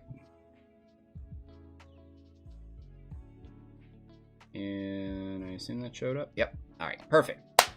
Yeah. Next anime, Mob Psycho. God, I cannot wait to see this anime. It's going to be so good, and I hope you guys are excited for it as well. Just cannot wait. There's a lot coming. There's a lot coming. So, all right. So I will be back in a minute. So I will catch you guys in a minute. I will turn my thing off. I will mute.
All right, we're back. We're back. And let's see. So we did the My Hero fights first, which kind of took a little bit of a while.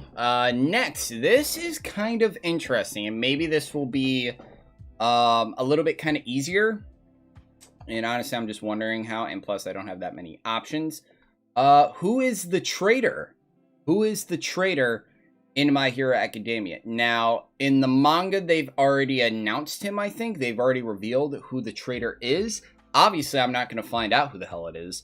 And just leave it at that. I will not know who the damn traitor is. And if you just I'm just saying, if anybody reveals the traitor in the chat or whatever, you will be banned. I'm just saying that right now. And then again, I'm not believing anybody, because I think if anybody were to reveal a name, that will probably be on my top kind of list. So just whatever. If anybody says something, I'm not going to believe them. Let's see. We have highly likely, suspicious, maybe, maybe not, unlikely, and very unlikely. So, okay, there she is. I have my top 2. And that is Hagakure and fucking Kaminari. These two are my top suspicious people that I think could be the traitor. Hagakure for numerous reasons, just even dating back all the way to season 1 with the attack on the USJ. Like, where the fuck was she? Like, even though she said, "Oh, I'm near, I was by you, Todoroki." Like, I'm like, you should have fucking froze then.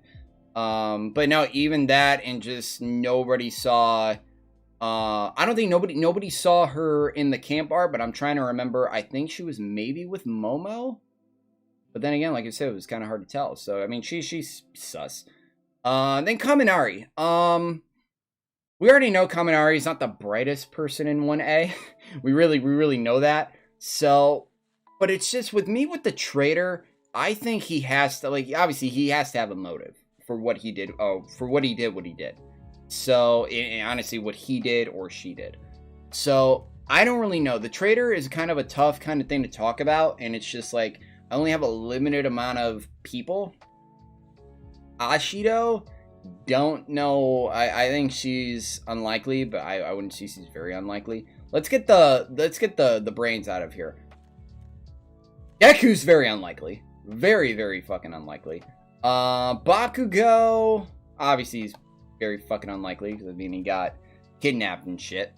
I'd be shocked as fuck if it was Koda.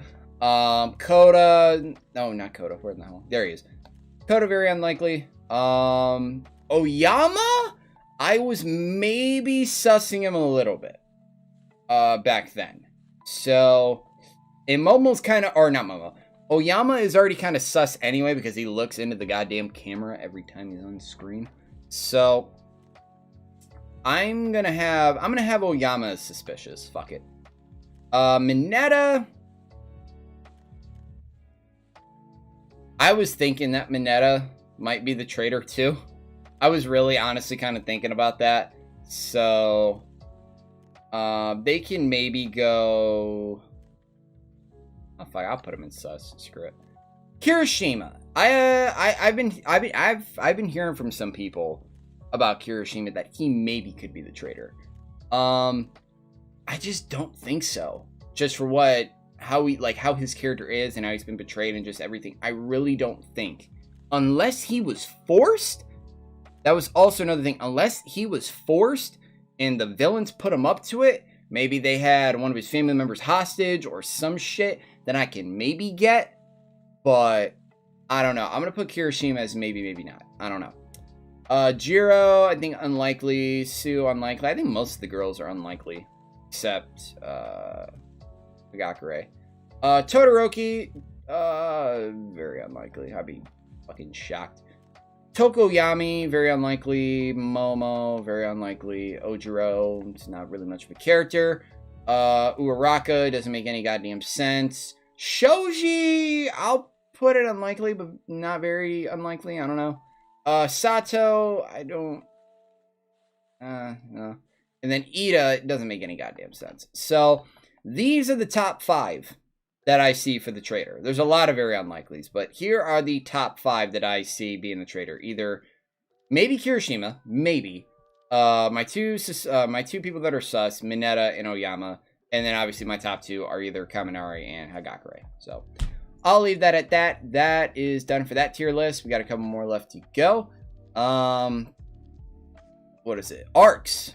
And we got a pretty good amount. And I think is this including season 5? Let me see.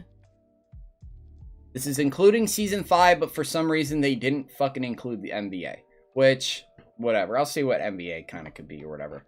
Let's see. We got S, A, B, C, D. Still watching or haven't watched. Which, I mean, haven't watched, I can probably take out of here, honestly. Let me delete this row. There we go. Still watching. I think still watching would kind of be just like, oh, I'm still watching the show, but I kind of don't care about the arc.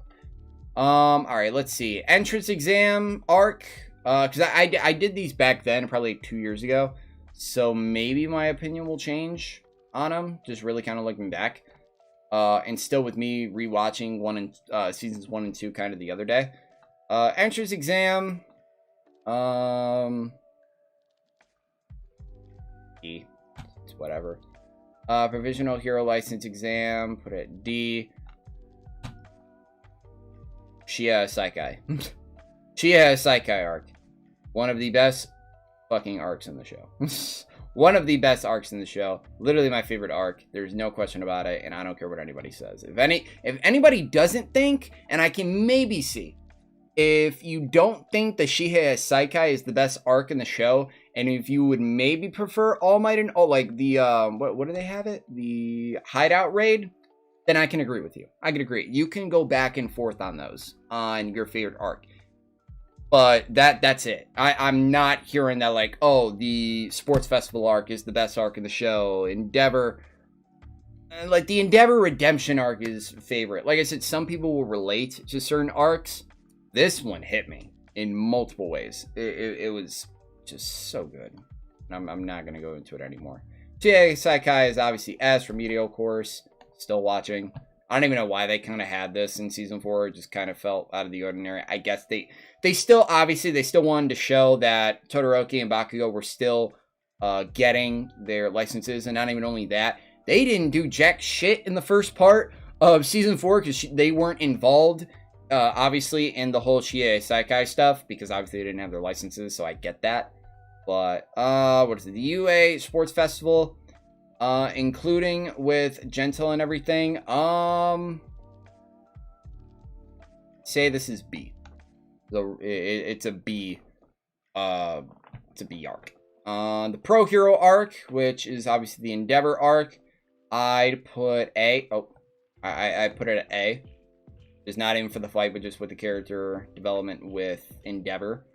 I'm surprised they actually did this. The Quirk Apprehension arc or whatever. I'd put this at B as well. The Battle Trial. I'll put this at C. I'll put it at C. Nah, I'll put this at D. I'll put it at D. Really, nothing happened.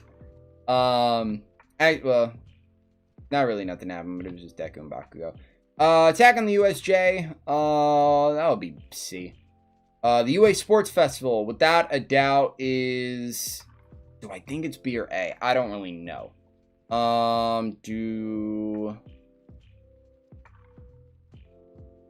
I will put this arc at... I'll put it at B. Yeah, I'll put it at B. Hero Killer arc, I'll put this at B as well. The Sports Festival and the Hero Killer arc, kind of both the arcs are kind of the same to me, or at least in the same field to me. Final exams, those are C. Actually, no, not even C. Those are, I mean, this could be D as well. Forest training. So is this counting the Forest arc as well? Like the entire, all that? That's on the same level as the USJ. I can agree with that. Let's see what else we have.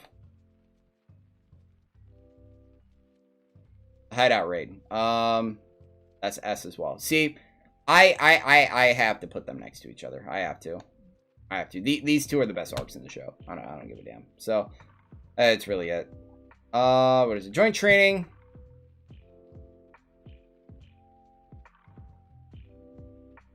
Joint training arc was just boring and just literally only there for two things. One, for Shinso's return, and two, being Deku gets Black Whip. That are the only two things anybody waited for the, 10 episodes? That went on for 10 weeks? For almost 2 months and a half, maybe? Oh my god. And Endeavor Agency, I'll put it at B. I'll put the Endeavor Agency at B. So, looking back on it now, pretty good. Pretty good. Yeah. Pretty good. We have... Let's see. I don't think I'll do this next week. See, I had a My Hero Academia character list, but my god, this is so long, so I probably won't do this. And plus, you guys already kind of know. See, my plan was to maybe do, like, My Hero, do a character tier list for My Hero again. But just because I had plans to do it after Season 5, but just how Season 5 kind of went and just everything, no, not really. And then if you guys want to check out what I think of all the characters or some of the characters in My Hero, whether it be heroes, villains, and all that, check out one of the fireside chats that we did, probably the second episode with me and Schmitz. We went over literally kind of everybody that we could think of for tiers. So you guarantee my tiers from 2 years ago would kind of still maybe be the same now. But minus My Hero, this will be the last tier that I will be doing for the stream. And I think this will be really, really interesting. This is a DC and Marvel movie tier list. I was maybe thinking of doing these kind of separately, but why the hell, like, not just put them together? So, yeah, this is including a lot of movies. A lot of movies.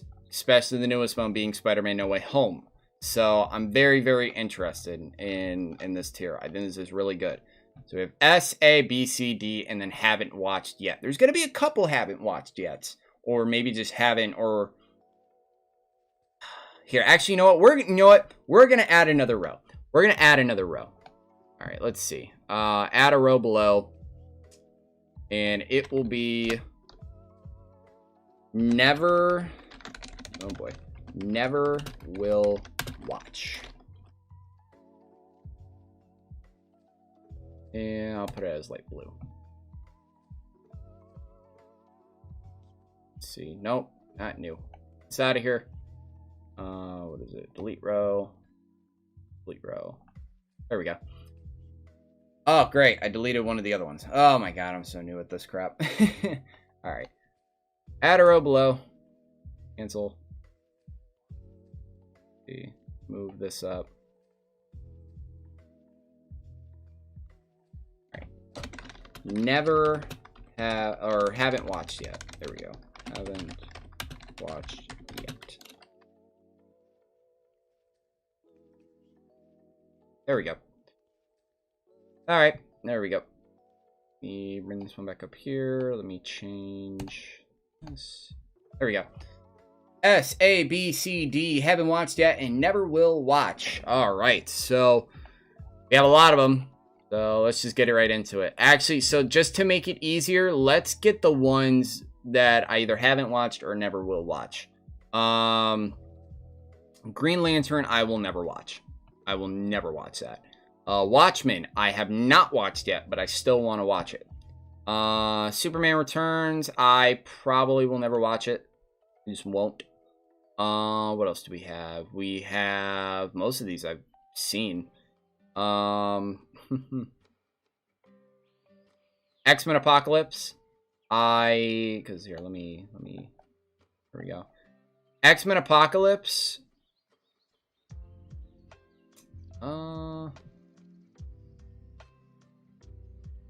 Maybe.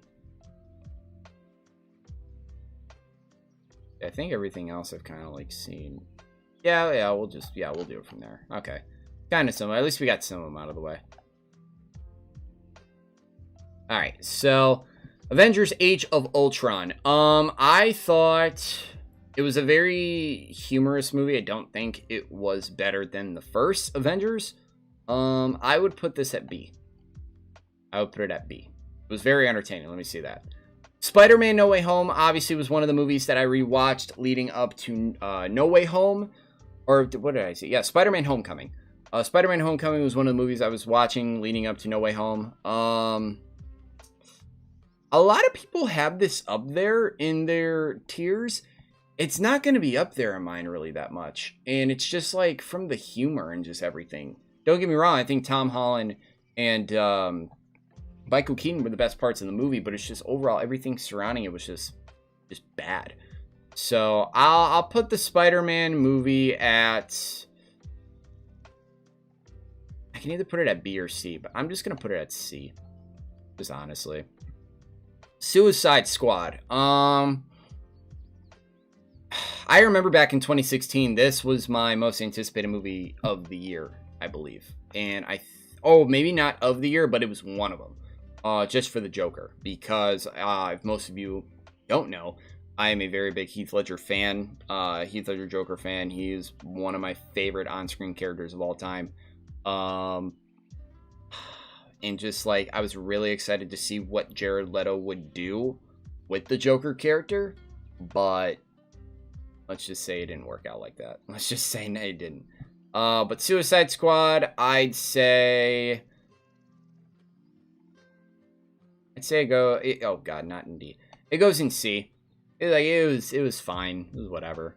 Margot Robbie was obviously the best part of the movie. Will Smith was very good too, so it was good. Shazam. I've only seen Shazam once and it was in the theaters, but I still remember it being enjoyable. The movie had a lot of heart to it. Zachary Levi did a really, really good job. And even just everybody. Minus the villain, which I'd say is a very cliche villain. The movie had a lot of heart, which I can definitely say was one of its strong suits of the film.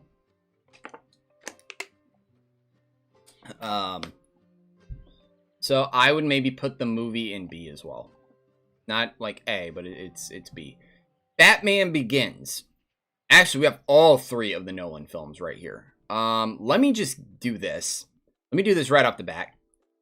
The Dark Knight, S tier. One of the best, not even only movies, but comic book movies of all time. Just don't at me. I've seen this movie probably 100, 150 times. And every time when I, like, watch it, I always find something new. Like, this movie is flawless. This movie is flawless. It literally has no flaws. That's all I can really say. R.I.P. Heath Ledger. Batman Begins, the first installment into the Nolan franchise. I would say probably goes in A. Like, obviously, I don't consider it better than The Dark Knight. I think the Dark Knight's the best one in the trilogy, in my opinion. But yeah, Batman Begins was a really, really good start and a really nice set the tone for what the universe and the future kind of installments were gonna be. And then obviously, how can you forget the Joker tease at the end of the movie, which was such a good setup and literally got everybody hyped for like the next, I think, 3 years until the movie came out. The Batman Begins goes in A. The Dark Knight Rises, the final installment into the Dark Knight trilogy, with Bane as the villain. Holy shit, was Bane a badass. He was an intimidating motherfucker. Like, if you would look at him weird, he would break your fucking arm. So, The Dark Knight Rises, I remember back then, obviously this was, it was 2012, and I think right around the time the Colorado shootings happened for The Dark Knight Rises, I think it was opening weekend. So my plans kind of got cut short with it because most of the theaters around the time weren't showing this movie. Or like they really were taking stuff into precaution. And just not even only that, but just everybody was just scared just after what happened in Colorado and with the situation that happened there. That I literally had to go see this movie at a drive-in. And not even only me, but a lot of other people did. So, but nonetheless, I saw the movie anyway, and I believe it's in A.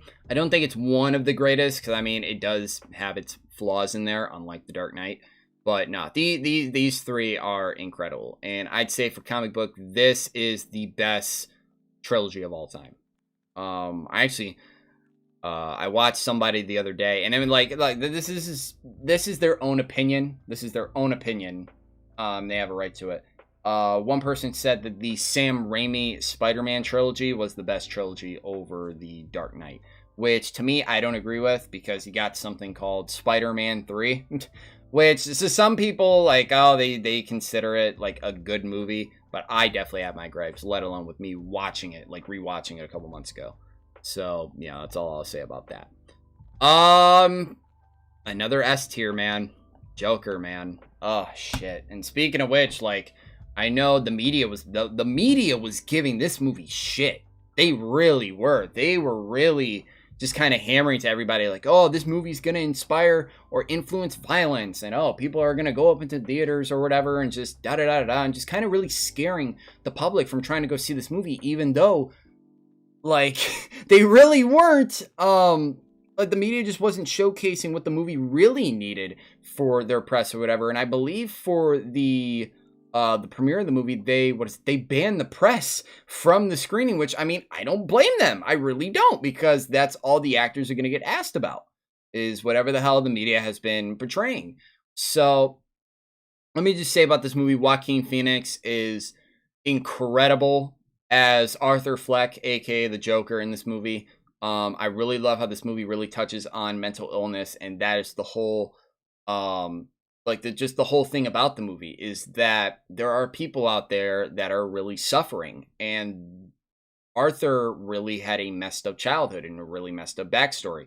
So just to see him, like, because he was going to kill himself on live television, but just with Murray getting in his head and just kind of taking that little kind of detour, and with him just overall, just like that scene where he's talking with Murray is incredible. It was absolutely incredible, and just, it's one of the reasons why I love the Joker character, is where no matter what he's doing, no matter what room he's in, around, like, surrounded by a bunch of people, he steals the show every time, and he's gravitating. It's not even about, like, the look or whatever, it's the mannerisms, it's what he does, how he acts, just everything that the Joker does, like what Heath Ledger did and what Joaquin Phoenix did, just eclipses on what some characters were able to do for the character. And I mean, all the Joker incarnations have been good, except for Jared Leto, but I'm not going to really go into it. But, hi, Demon Slayer Entertainment Disregard dub is now on Funimation. Yeah. My one friend is actually waiting for the dub to come out for the Entertainment Disregard, because he's not going to watch it in sub, even though I begged him to watch it. Like, I really begged him to watch it. I'm like, dude, let's just binge the shit out of this. But, no, he's going to wait for the dub to all come out, and then we're going to binge 11 episodes. So I won't be able to see or rewatch the arc with him until the beginning of May. So pray to God I can get through it, and just, I mean, it's going to be worth it. And just, I don't know, just really sucks that I really want to watch this up with him. I need to watch Mob Psycho 100. Watch along with me, man, or watch it yourself, man, because I just cannot wait to get into the show. I can't wait. It's going to be so good. But no, the Joker movie was absolutely incredible, and just one of the best movies. And even they're saying that they're going to be making a sequel. I really don't think it deserves a sequel, to be honest. And that's just my opinion. Like, I don't really think this is one of the movies where it doesn't need a sequel. And even the director, I think, yeah, Todd Phillips, said that the movie wasn't kind of intended for a sequel. It was supposed to be kind of a one-off story. It was literally a point A to point B type story. It was literally a gigantic character arc, from one character getting to where he started to where he is now, where he's supposed to be. So I don't know what they're going to do in the sequel, but honestly, time will tell. Guardians of the Galaxy Volume 2. I remember being very excited for this movie when it came out in 2017, because I was just riding the high train from the first Guardians, which I consider it's definitely up there in the top 10, at least for me. One of the best comic book movies, probably maybe even top 5. Guardians of the Galaxy Volume 2, I'd put it at C. The humor really dampered the entire movie. There was too much of it. There just really was kind of too much of it in there. So, and just like, I mean, everybody did their parts really good, but it's just like, I don't know. Just like, I don't know. It's just the humor kind of ruined it. And the way Ego went out was really good. That's really what I could say too. Ego went out incredible. Captain America, the First Avenger. I'd say this movie belongs in the B. It was very, and so far we haven't had any D ones yet. But Captain America: The First Avenger. This is Phase 1. What can you really say about Phase 1 Marvel? They were just getting started, and I think Chris Evans was like perfectly portrayed as Steve Rogers in Captain America. I think everybody was really good for their roles. Even what's his name? Sebastian Stan as Bucky. He was really good in his role. Agent Carter was good. Just everybody was good. Everybody was good. The next one, I just saw this. Avengers Endgame. definitely goes in the A tier. It was one of the best cinematic experiences ever. My God, were those 3 hours worth it? That's really all I could say. Those 3 hours were worth it. Oh my God. So, just everything, like, it's Avengers Endgame. Really, what else could I say? It's Avengers Endgame, so it definitely deserves to be up there. Captain America: The Winter Soldier. Obviously, if most of you don't know, I live up here in Northeast Ohio. They were filming the Winter Soldier movie around, I think, around East 4th. They were doing like a bunch of bridges and everything downtown, so it was really cool, honestly, to see that. I was seeing that and both, and with the Avengers movie as well, the very first one. So Cleveland's had its chance in the spotlight for the last couple 2 Marvel movies as well. But yeah, Winter Soldier. Captain America: The Winter Soldier is definitely, I'd say, let me see if it deserves to be an S. Let me really see. I can really go back and forth between S and A with Captain America: The Winter Soldier. Avengers Endgame was like 3 hours long. It was long, man. It really was. But it was a good 3 hours. It really was. The Winter Soldier, I'm really debating on putting it either S or A. I really am. Because it was such, I think it was around the time it was being considered as when it came out, one of the best Marvel movies ever made, and definitely one of the best comic book movies ever made, because it was so goddamn good. Like, I think it was, the Russo brothers had their first reign, and this was their first Marvel movie, and man, they kicked a lot of ass. Like, they kicked ass in this movie. It was really portrayed as like a really intense, like, spy thriller that, like, obviously S.H.I.E.L.D. was fucking going down, and just like what is it, Hydra took over S.H.I.E.L.D. and just everything. It was insane. You got the introduction of Falcon, and just like the Winter Soldier was a badass, man. This movie was really good. So I may have to watch it again. But I'd say that Captain America: The Winter Soldier, I'll leave it an A for now. Let me know what you guys think. If you think Captain America: The Winter Soldier deserves to be an S or A. And next, where is it? Captain America: Civil War. I've been debating, because I've only seen this movie probably 2 or 3 times, I believe. Especially leading up to Infinity War and Endgame. I heard some people say, like, it wasn't that much of a good movie, or it's like, it's not, or they were thinking, like, it's overrated or whatever. We got a lot of new characters introduced. That's all I can really say. Black Panther was introduced. Tom Holland's Spider-Man was introduced, and my God, was even in the 5 minutes that was in that movie, he was so good. Literally, probably one of the best incarnations of Spider-Man ever in that just one scene. Probably the best Tom Holland's ever been. But yeah, Civil War minus Zemo kind of just stirring shit up and just kind of him doing his thing. I maybe think the movie could have probably been better, or just like, the movie wouldn't be any different without Zemo. So I'm going to put Civil War. I'm going to put Civil War at, I want to put it at B, man. Nah, I'm going to put Civil War at A. Fuck it. I'll put Civil War at A. It deserves it.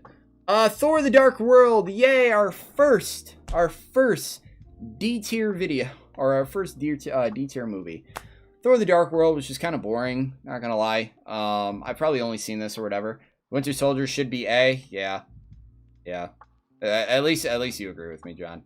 Thor: The Dark World was, it was just boring. It was boring, kind of forgettable. The only really thing that was kind of worthy was just, Loki carried the entire movie, I'd say.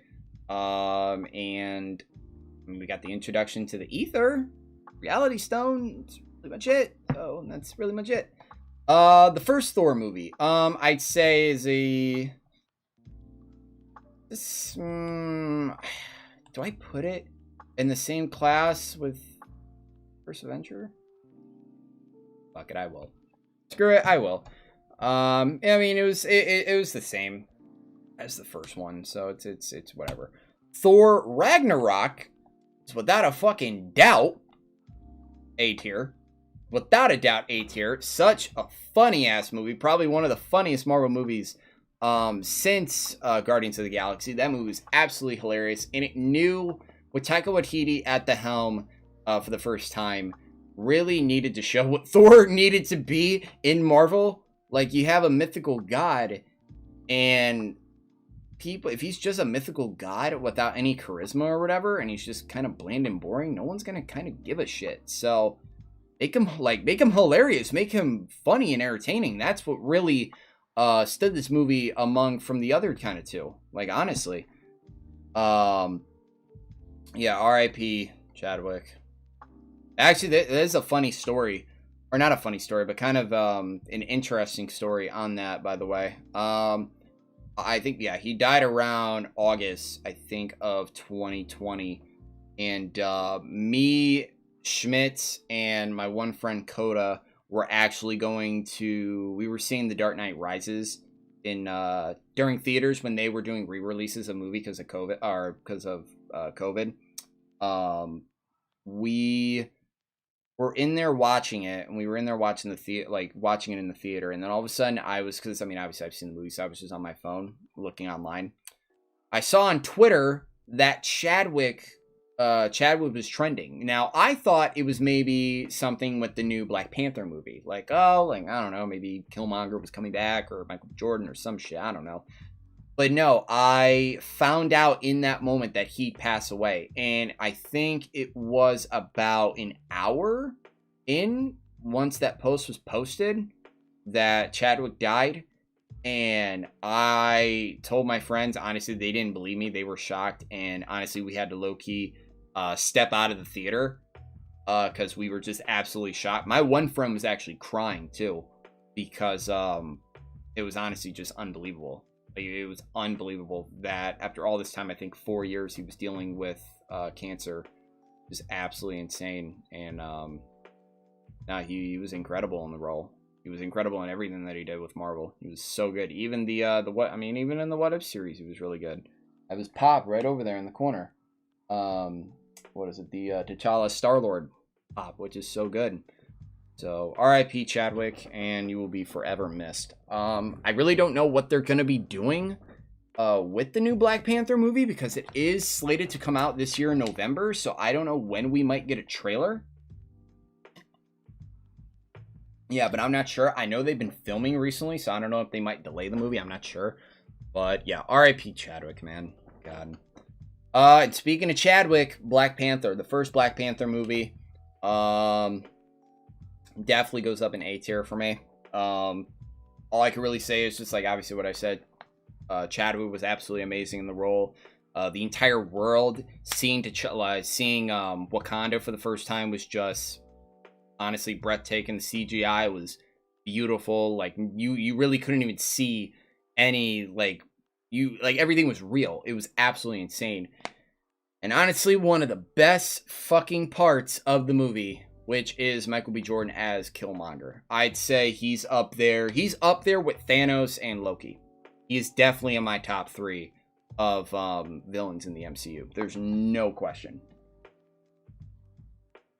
Yeah, Killmonger was absolutely incredible. And just, even with him being in the movie, if he wasn't in the movie, I don't think the movie would have been that, would have been good as it, as it is right now. So yeah, I definitely put Black Panther in the A tier. Doctor Strange. I would put Doctor Strange.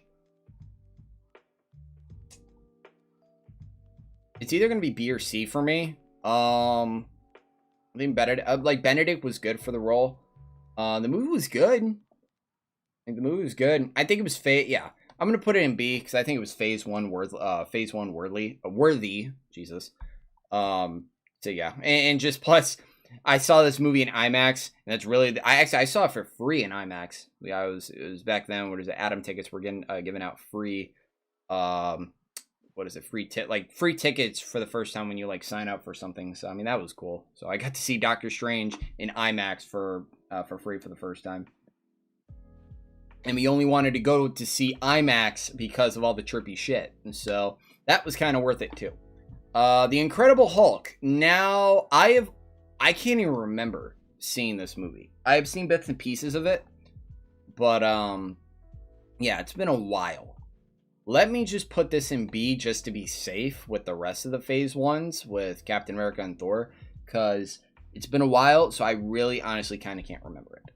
Iron Man, the first Iron Man movie, put it in A. Once again, I mean, the first ever MCU movie started back in 2008. Robert Downey Jr. killed this role as Tony Stark.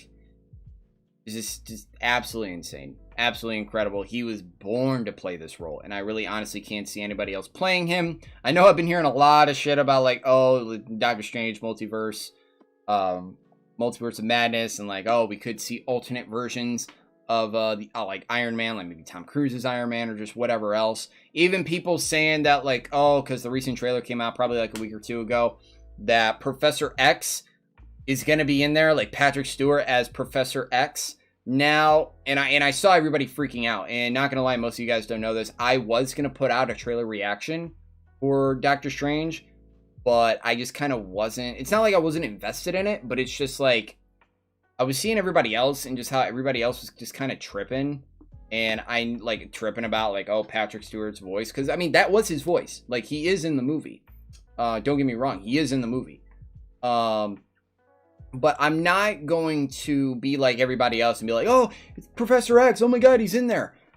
Because even though I was one of those people back in WandaVision with the Quicksilver shit, that was the first time this has ever like happened, like anything with Fox since Disney bought Fox, that they were bringing in one of their characters. I thought that was Quicksilver. Honestly, I thought he was being brought in as Quicksilver. But no, it was just basically him being brung in. Oh yeah, I almost forgot his name. Evan Peters. Evan Peters was just brought in just like a random character.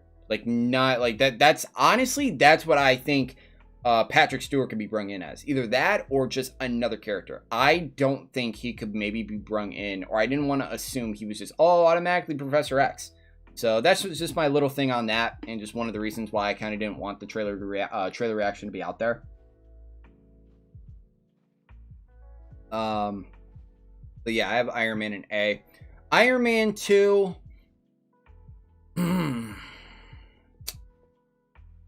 I don't see it in D, and it's been years since I've watched it. I watched it leading up to.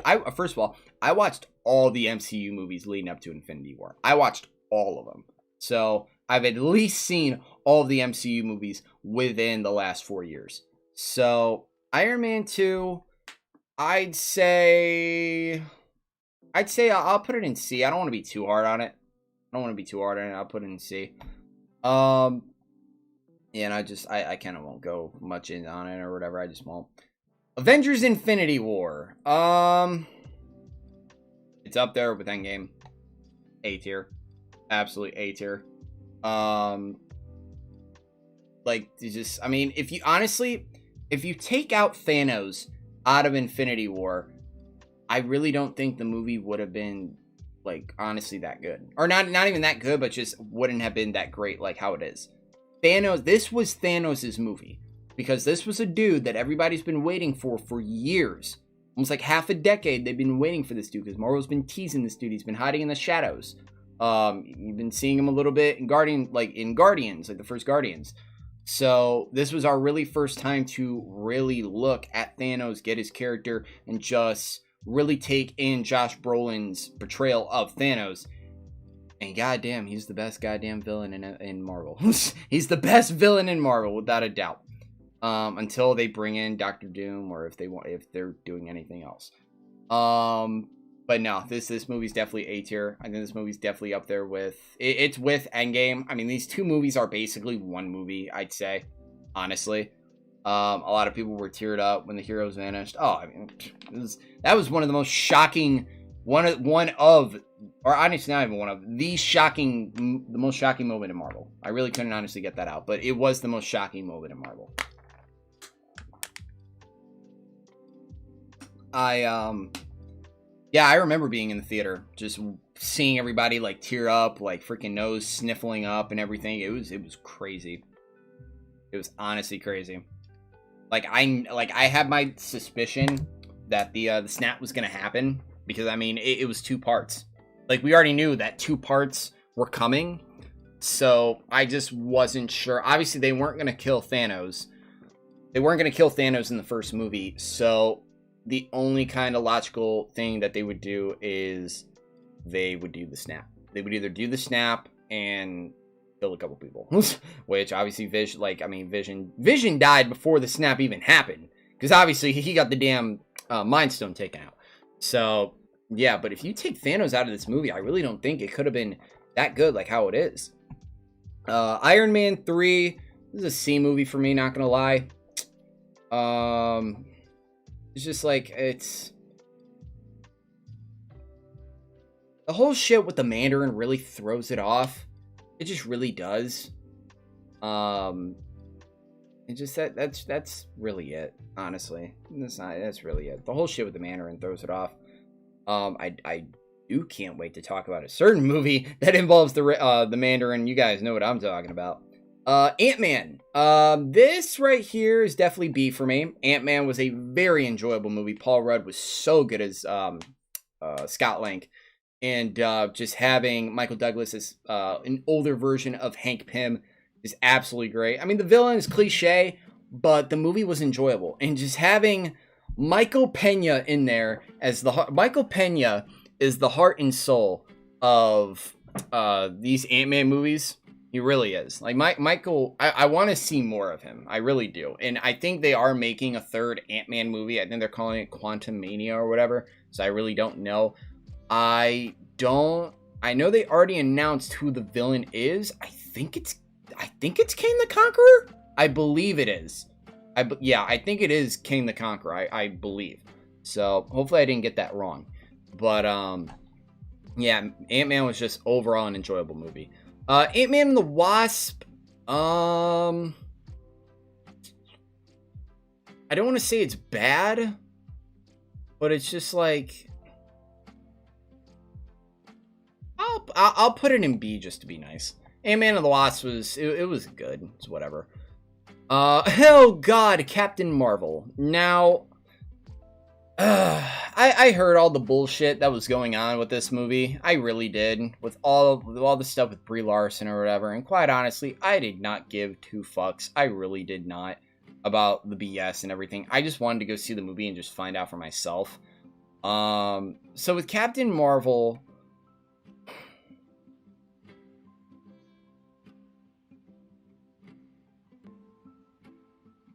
I'm sorry. I just found it kind of like like this is the last movie leading up to Endgame. Like this is the last movie that came out before Endgame. This movie came out probably a month before. I just found it really kind of bland. Like Brie Larson's character was just kind of bland. That's just maybe just me. And just kind of everything else surrounding it. Just I don't know. It was just kind of whatever. That's just me. I don't know. Let me know what you guys think. Spider-Man Far From Home. So obviously I have Spider-Man Homecoming right here because I just could not stand all the freaking like humor and just everything. And I get it was more like I'm down for high school stuff. I'm down for high school stuff that's actually funny. Like some of the stuff I mean was kind of funny. Like some of this, like if you go back to the Spider-Man Homecoming watch along, like I laughed at some stuff, but it's just like I don't know. Zendaya's character really didn't have any character at all in there, like at all. Like yes, some little stuff, but she was just like awkward or whatever. And Far From Home, this kind of forced love story just comes the fuck out of nowhere. Like honestly, and I mean yes, they did rush the whole MJ and Peter storyline. They really did, or the relationship. They rushed it.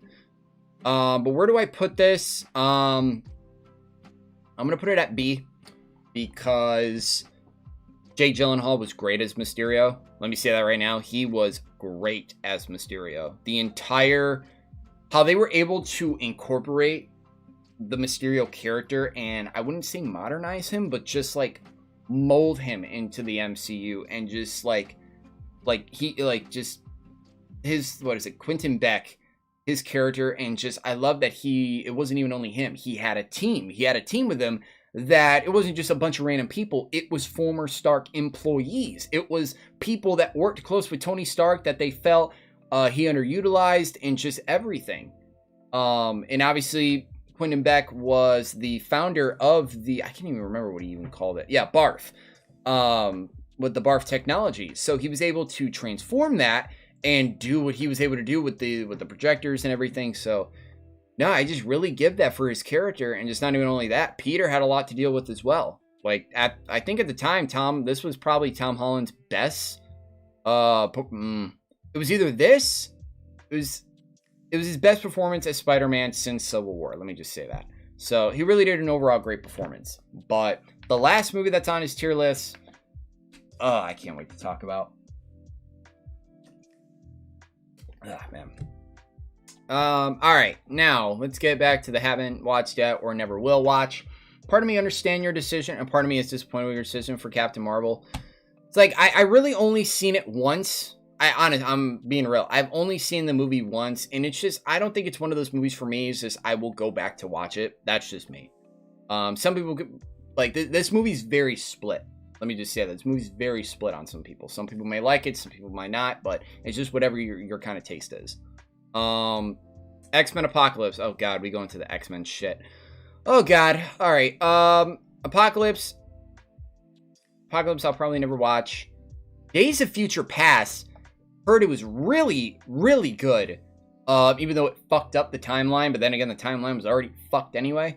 Cause they killed off everybody in fucking Last Stand, so kind of did justice a little bit. They fucked it up, but they fucked it up for a good reason. So there you go.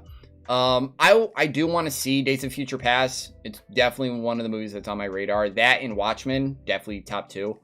The Last Stand, I will probably never watch. X-Men 2, never watch. Jesus Christ, Dark Phoenix, I will definitely never watch. Oh Lord. Oh Lord. Not A, just because I don't have any room. S. Deadpool is one of the best comic book movies ever made. When this movie came out in February 2016, it was one of my favorite films of the year. It really is. Like, it's up there with it was up there with Captain America Civil War for that year. Like, 2016 had a very, very loaded comic book movie year. It really did. Like, DC and Marvel had their lineups for that year, with DC having Suicide Squad and BVS, and then obviously with Marvel having Deadpool, Captain America Civil War, and Doctor Strange. So they had a very good lineup going in. Deadpool is without a doubt one of the best comic movies ever made. Ryan Reynolds was absolutely born to play this role. Can never see anybody doing it. Cannot wait for Deadpool to eventually come into the MCU. A rated R Deadpool, might I add. Thank God they're keeping the rated R aspect. And just hope, just don't change his character. Just don't. If it ain't broke, don't fix it. It's classic. Come on, man. John, I'm curious on where you probably see Deadpool. I'm probably thinking you maybe think the same thing about Deadpool. But what's next? The first X-Men.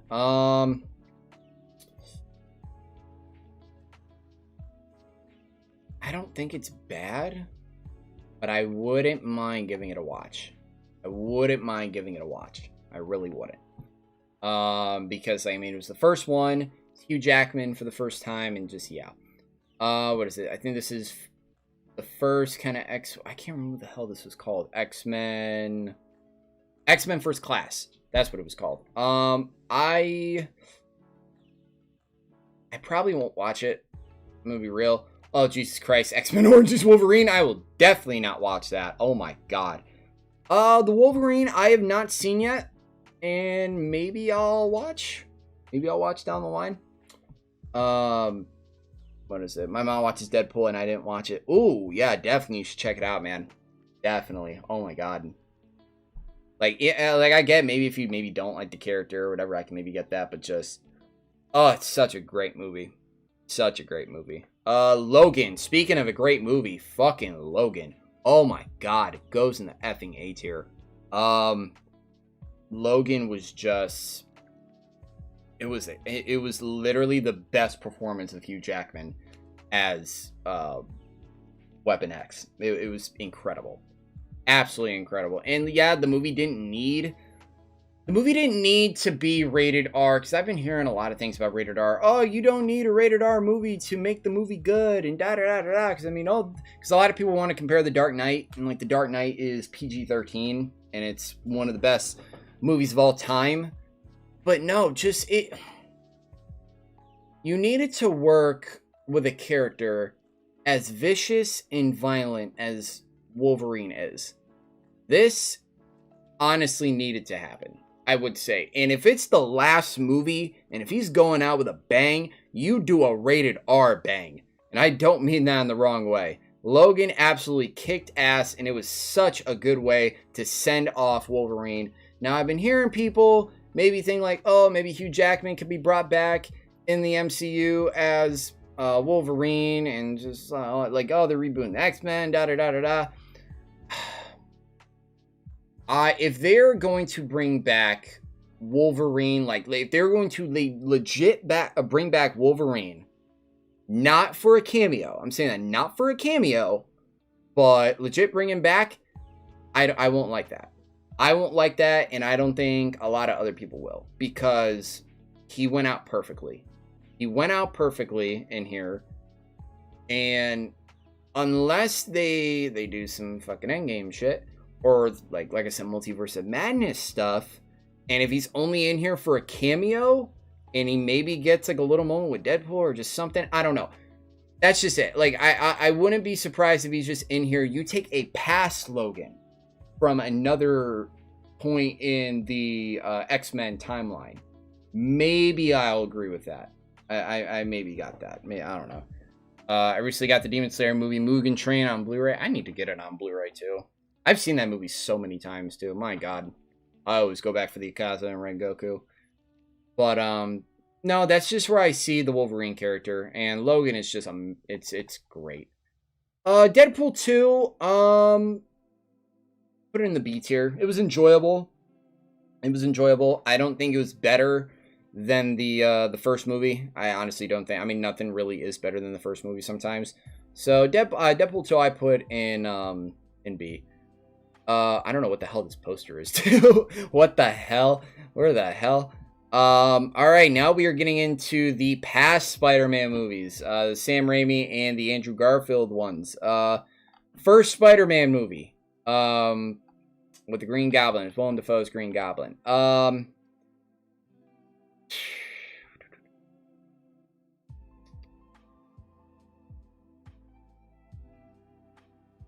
can't put it in B. I'm sorry.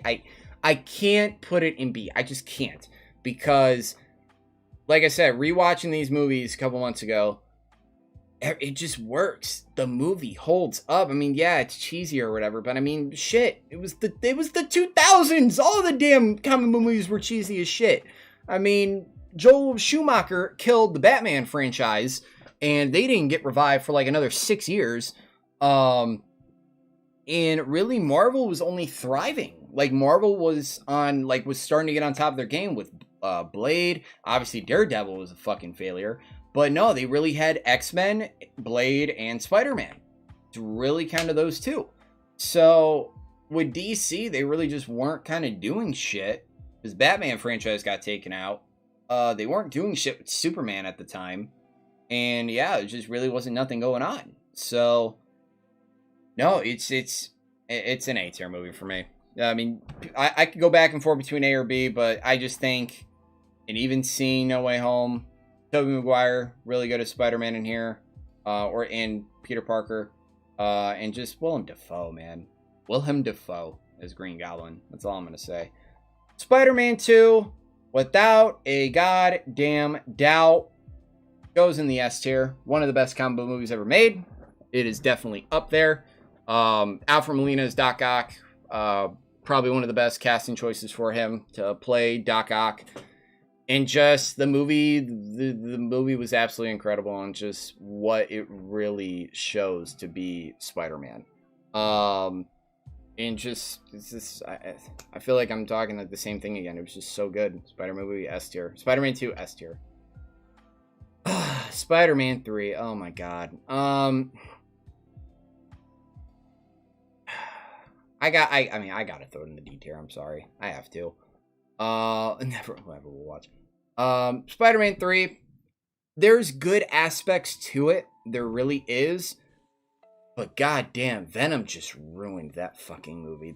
He really did. Venom, if you take Venom out of there and you fix some story aspects or whatever, like with some characters or whatever, it would at least be a decent movie. It wouldn't be obviously the best, but I mean, it's the third fucking installment, so I don't really know. But yeah, Spider-Man 3 is definitely D tier. The Amazing Spider-Man, people are probably gonna hate me because I mean we're getting to the Andrew Garfield ones. I will put. Let's see. I already know where this one's going. I already know where this fucking one's going. But Amazing Spider-Man, I will put the Amazing Spider-Man at C.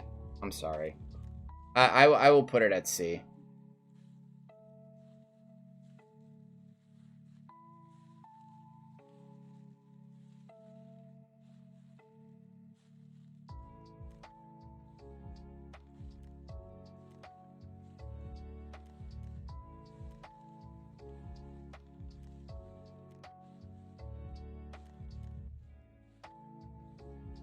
Alright, I had to fix something, sorry.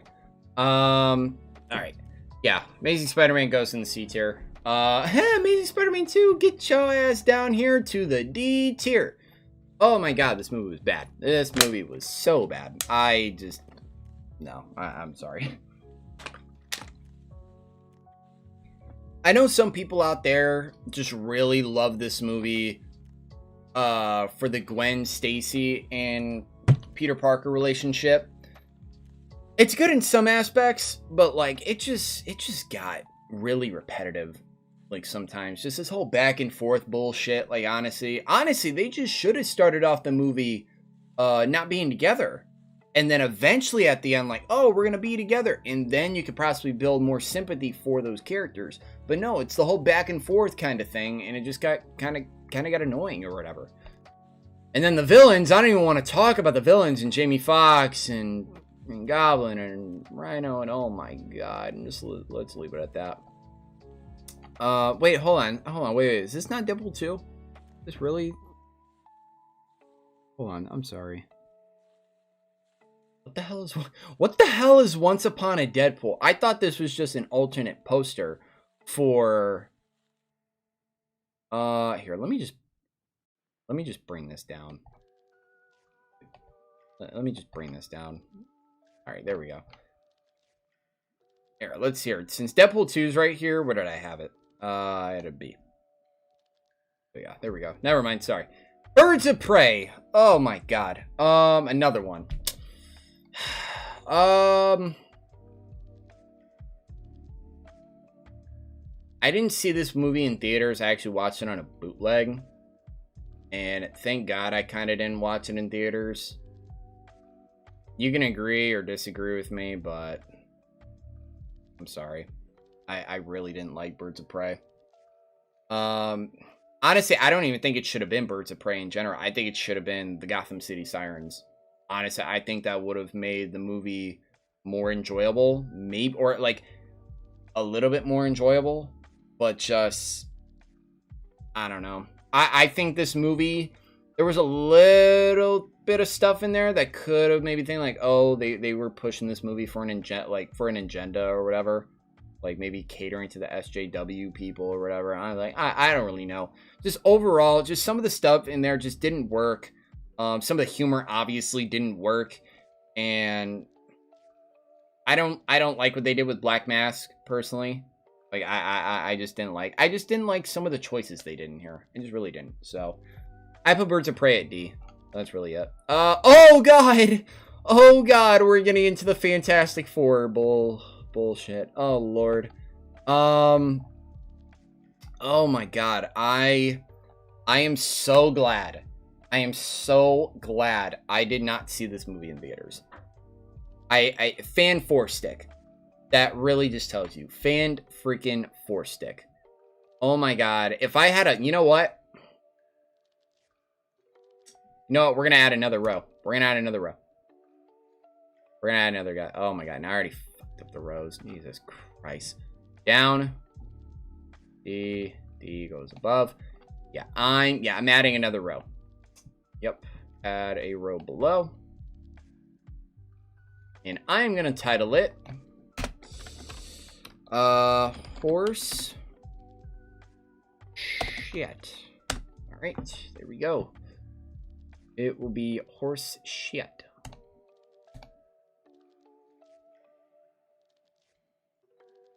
Yeah. Let me just switch around these colors so I don't get confused.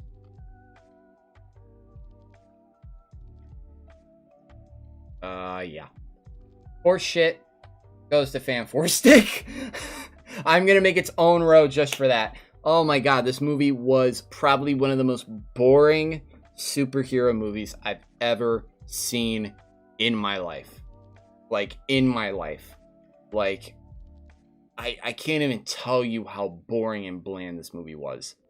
And I'm not even gonna go into this movie on it and just talk about it, but horse shit. All I can really say. The first Fantastic Four, I haven't legit watched it. But the question is, will I ever probably watch it?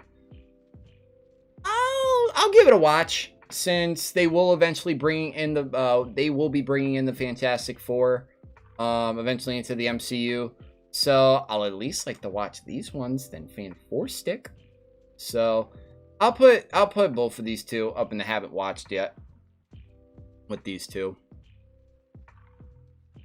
Horseshit means boring. I mean, I wouldn't say... I mean, fan 4-stick is boring. But the movie that I already know they have on this list later, I wouldn't say is boring. So, that's really it. Let's see. Alright, BVS. There's two cuts to this. Whether it be the Ultimate Edition or the theatrical cut. If we're just... Okay, I assume they're talking about the one in theaters right here, not the Ultimate Edition, because the Ultimate Edition would have a certain cover. This is going in the D. Going in the D tier.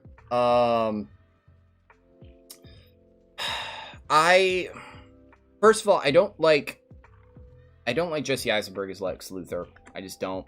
I think he was absolutely overall weird, and just like he felt so miscast as that character. And if we're just talking, like, see, don't get me wrong, the Ultimate Edition is really good. It's really, really good. And I've watched it before, but I've only watched it once. And I really wanted to watch it because I just wanted to see the 30 minutes of stuff that was cut out, because obviously everybody at the time was saying that this movie is a jumbled up mess. It is very like it's messy, and there's stuff missing. So because there was stuff that just didn't make sense narrative wise, and like you could tell which stuff, obviously because I'm an editor, I could tell which stuff was kind of just cut from the movie or whatever. I could just really kind of tell. So yeah, I'll just kind of say that right there. Definitely D tier for BVS. Oh, and we got another one for horseshit. We have Justice League. We have Justice League for horseshit. Yeah. This movie should have never came out. Honestly, should never. This movie should have been delayed. If I'm being real, this movie should have been delayed, and it maybe would have helped it. But no, because all the WB executives wanted to get their damn bonus, they just kept pushing for it. They did not want to change the release date, and they wanted to get their damn bonuses, so eventually Justice League would be one of the most biggest laughing stocks in all of comic book movie history. So, and obviously Joss Whedon, and just even stuff is just still kind of coming out, and have been coming out about this movie. And I've been hearing it from like Ben Affleck, from Gal Gadot, to Ray Fisher, to fucking just even Henry Cavill as well. That working on the set of this movie with Josh Whedon was one of the most uncomfortable like experiences in their whole acting career. Like, they absolutely hated being on set for this film. They absolutely hated it. So, and just me watching the Snyder Cut on HBO Max, which was something nobody ever thought in our lifetime that would ever see the light of day. Like, no one would ever thought. I watched all 4 hours of it, and I'd say it was definitely one of the best films of that year. I'll definitely say that. Last year when it came out, definitely one of the best films of the year. It was such a good watch. And honestly, one of the show stealers for me, and people can probably agree or disagree, but I guarantee most of you guys could agree. If you guys have seen the Snyder Cut, Ezra Miller's Flash was way better portrayed in there than the original film, especially for the end scene where he's going back in time, where he is rewinding time. That entire scene, I can't even tell you how many times I rewatched that scene online and how many times I played the score. That score and that scene literally almost made me cry. And I haven't watched any of the Grant Gustin Flash stuff until after that, because I literally say Ezra Miller's Snyder Cut Flash really made me become a Flash fan. It really did. It really did. And which is also one of the other reasons why I just loved it, is because I remember as like one of the top things that everybody was talking about for a bad reason from the original Justice League was that Ezra Miller's Flash was just like terrible. He was like, I get the Flash is supposed to be funny, but the humor and the jokes did not work, and they were so goddamn forced. They were so forced. I'm down for Flash being a humorous character because that's what he is. He's a kid. But the jokes, the fucking brunch jokes just did not work. It did not work. It did not work. So, just to see what his character went through in the first Justice League and honestly, I'm wondering if the Snyder Cut's even on here. I don't know really what's on here. I'm just looking what's like all on here or whatever. So, I don't really know the Snyder Cut. The Snyder Cut should be on here. It really should. And if it is, I already know damn well where I'm putting it. But no, it was an amazing character change, and it was definitely one of the highlights of that film for me. No doubt about. The first Wonder Woman, definitely putting it in the B tier. I've seen this movie probably twice. I'd say that Gal Gadot was definitely a good choice for Wonder Woman. This film was really entertaining. There was heart into it, and the action scenes were really good. So like just obviously this was, and I still consider this is one of the best DCU. Like if we're just talking about DCEU movies, this is the best one. This is the best one by far. I could put this and Shazam up there as well. And where do I have Shazam? Okay, I thought I had Shazam at A for a minute. But no, Shazam and Wonder Woman are definitely my top two DCU movies. Definitely. Aquaman. This is a movie I have not actually seen yet. I'm going to be real because, when did this come out? 2018? So, and I think this was the first DC movie, DCEU movie that came out after Justice League. And right after Justice League, and I've been saying to everybody, and I've been saying this since, Justice League was the worst $13 I've ever spent on a movie ticket. I don't give a damn what anybody says. It was definitely one of the worst, honestly, one of the worst comic book movies I've ever seen. But no, Aquaman, I've heard about Aquaman, just like how they're saying, like, oh, it's pretty good, check it out. So I do want to eventually check it out. And I heard Jason Momoa is pretty good in it. Is there any kind of choice or whatever? Like, Guardians of the effing Galaxy. S tier. S tier. This movie is probably in my top 5 for best comic book movies of all time. This movie was one of probably the biggest risks for Marvel, but it turned out to be one of the biggest rewards for Marvel, like one of the biggest cash cows. I think this is second under. I mean, at the time, this was second under the Avengers. Like, this movie drew a F ton of money. Probably like 700, 800. I don't even remember if this movie even crossed like $1 billion. I really don't remember. Actually, let me look. Let me look up and see. Let's see. How much did they cross?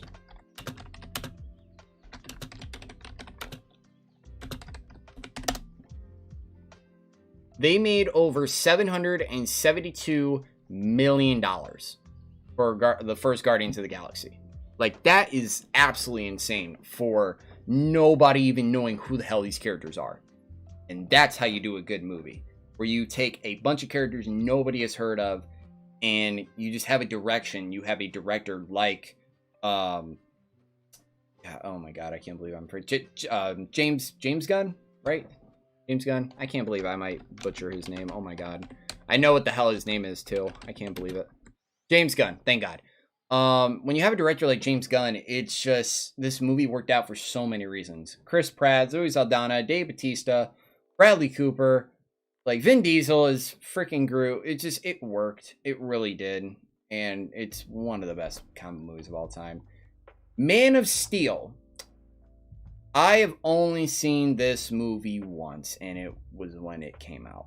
And I think I was probably 12, 13 years old when this came out. Part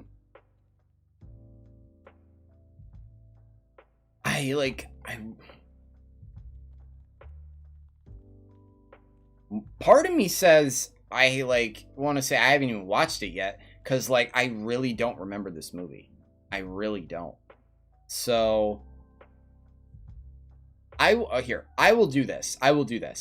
I'm gonna put Man of Steel and haven't watched yet, because I've seen it once and it was in theaters literally a decade ago. So I literally do not remember this movie whatsoever. So I will definitely have to give it a rewatch and just see where it eventually ranks up on my tier list. Oh god, I'm so glad they included this movie. Oh my god. Oh my god. Oh my god. Spider-Man Into the Spider-Verse. Oh. You know what?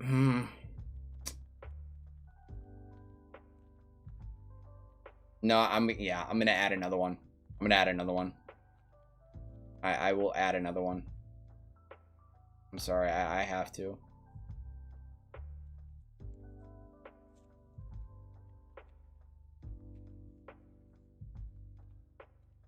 I'm sorry, I just need to do it.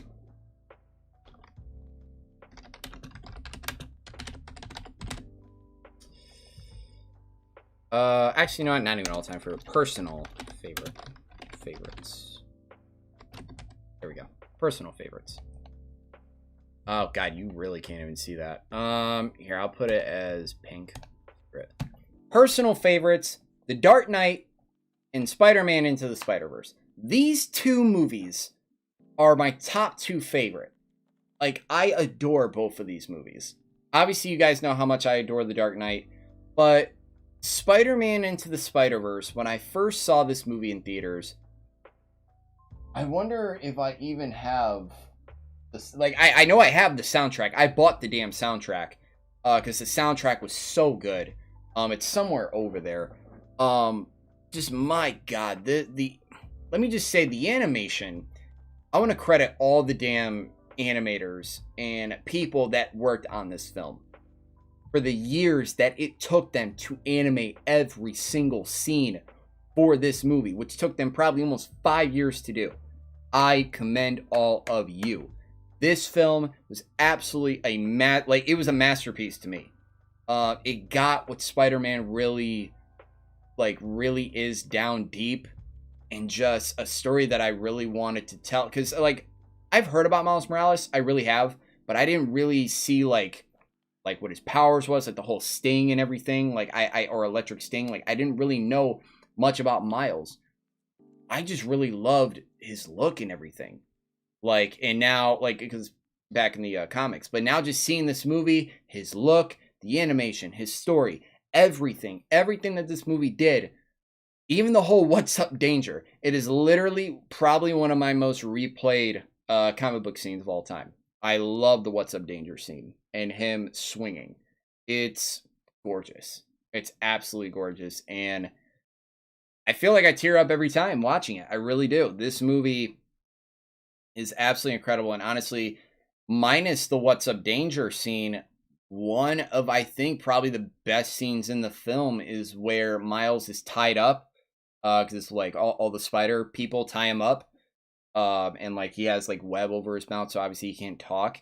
And I think this was after, I mean, spoiler alert, if you have not seen Spider-Man Into the Spider-Verse, because I'm going to tell a spoiler right now, but after Miles' uncle dies by being shot by Kingpin, this is obviously when Miles' dad finds out that, oh, his brother is dead. Like, he finds his brother dead in an alley. So,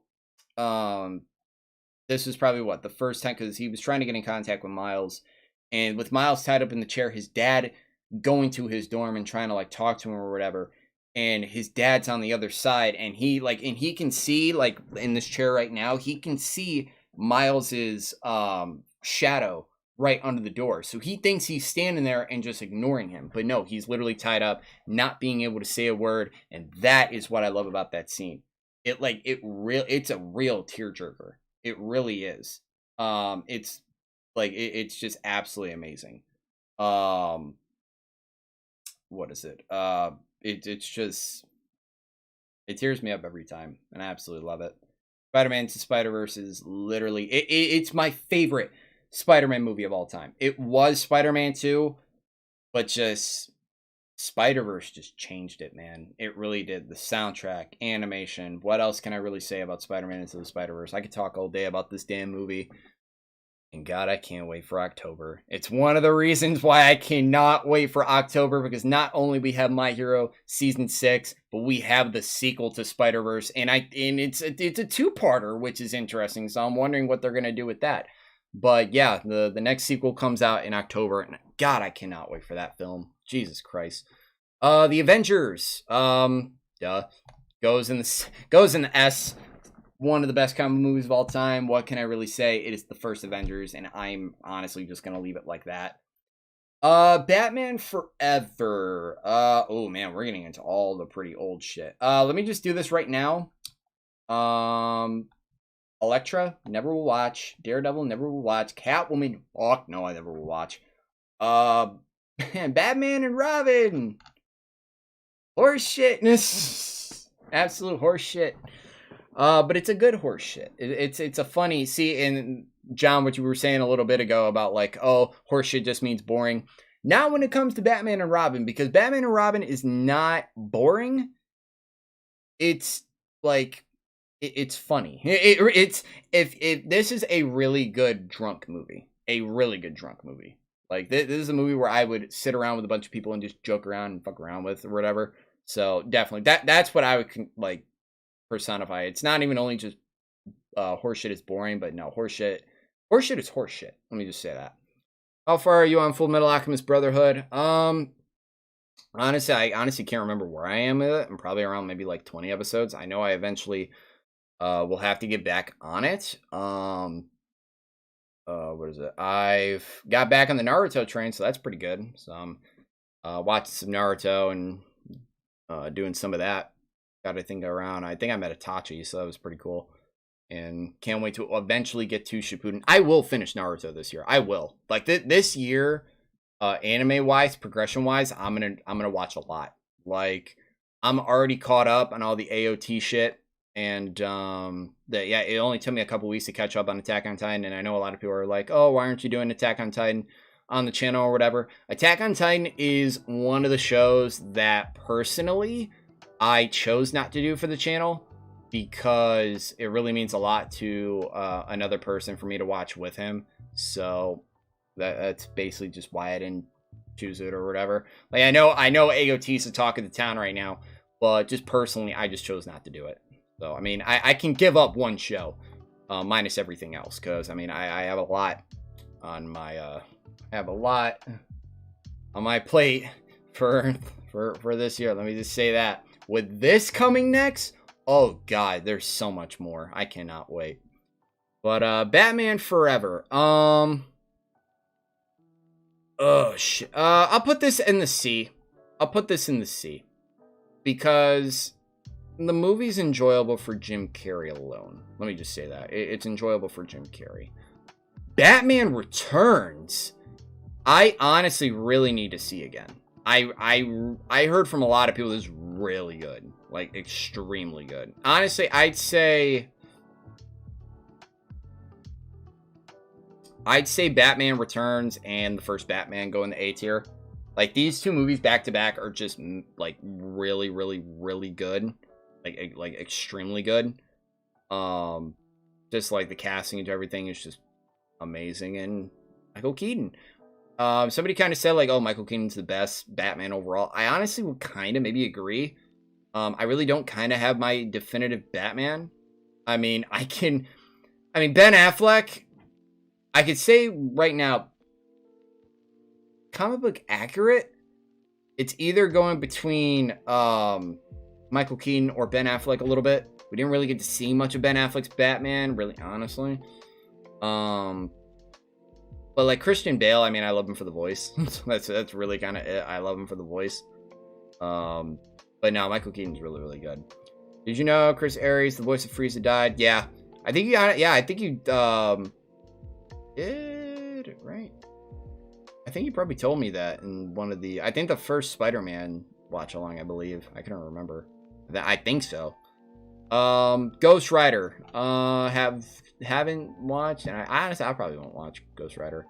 The sequel to Ghost Rider. Oh god, I definitely will not watch. Actually, this is the sequel. Venom. Oh god.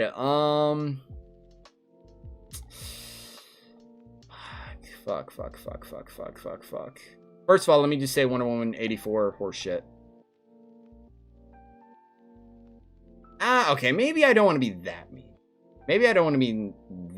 mean. Alright, hold on. I maybe took that into here.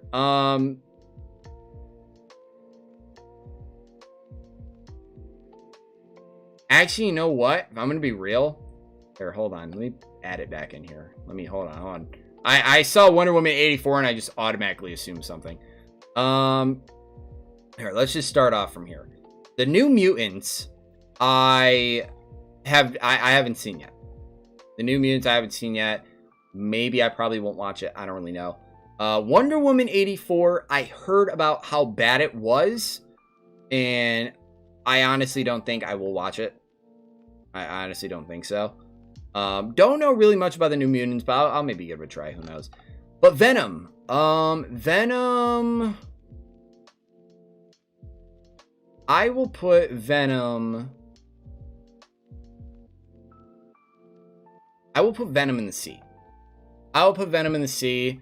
And if they include the new one, and I feel like it is going to be on here, the Let There Be Carnage. Oh man, we're gonna have a lot to talk about that. Yeah, it was released on Christmas too. I think it was the first movie to be released on HBO Max too. But yeah, I think right around when it came out, a lot of people were saying how like really bad it was. So, and what is it? I think it was still COVID, so like theaters still kind of weren't. I think it was still showing in theaters. I think so, but like some of the restrictions wherever you kind of live were just kind of, I don't know, they were everywhere. So yeah, Venom I put at C. It was kind of enjoyable. The humor wasn't blown out like how it was in the fucking sequel, but Tom Hardy and Venom, it was fine. It was fine. The Lego Batman movie I have not seen yet. And I'm just gonna do this right now. I have not seen all. Actually, I'll see the first one just to see how it is, but I will probably not see the rest of the Superman movies. Oh god, the Teen Titans Go movie. Probably will not watch it, honestly. Oh shit, they have the Snyder Cut. Oh man, hell yeah. Oh god, yes. Hell yes, they have the freaking Snyder Cut. Thank God. Goes up in the A tier, without a doubt. Oh my god, this movie was great. 4 hours, I don't give a damn. This movie was amazing. And I've already kind of explained it, how good this movie was. which is everything they introduced. They introduced Martian Manhunter into here. Steppenwolf was done better. They took some risk with some characters, like with most of the, like in the freaking not the air cut, the Whedon cut. None of the people on Themyscira really died. No, everybody died in the Snyder cut on that shit. Oh my god, a lot of people got wrecked. Black Suit Superman, it worked. And just the scene with the Flash, man. The scene with the Flash. Why the fuck would you take that out? Like, what? Out of all the scenes you take out of there, why would you take out that scene? Literally, he's single-handedly saved everybody. He single-handedly saved everybody. And I could get, like, if you're a Flash fan, and even this is what Schmidt told me as well, because he watched the Snyder Cut with me. Because I rewatched it because I really wanted to see what his thoughts were of Ezra Miller, because like Ezra Miller was one of the reasons why he didn't want to watch the first one, because he heard on how bad his portrayal of the Flash was in there. But he overall, I mean he was good, like he was good. He just kind of doesn't agree with the whole Blue Lightning and stuff. But then again, we have no idea what's going to happen this year in the Flash movie with whatever they're doing with Michael Keaton and whatever else. I mean, his lightning's yellow again, but I don't know. I know that the Blue Lightning is related to Savitar. And I think it was either Savitar or somebody else, but I could probably be wrong. But yeah, Zack Snyder's Justice League, without a doubt, really, really good. A tier. The Suicide Squad. I saw this on HBO Max. I would say is enjoyable. But I think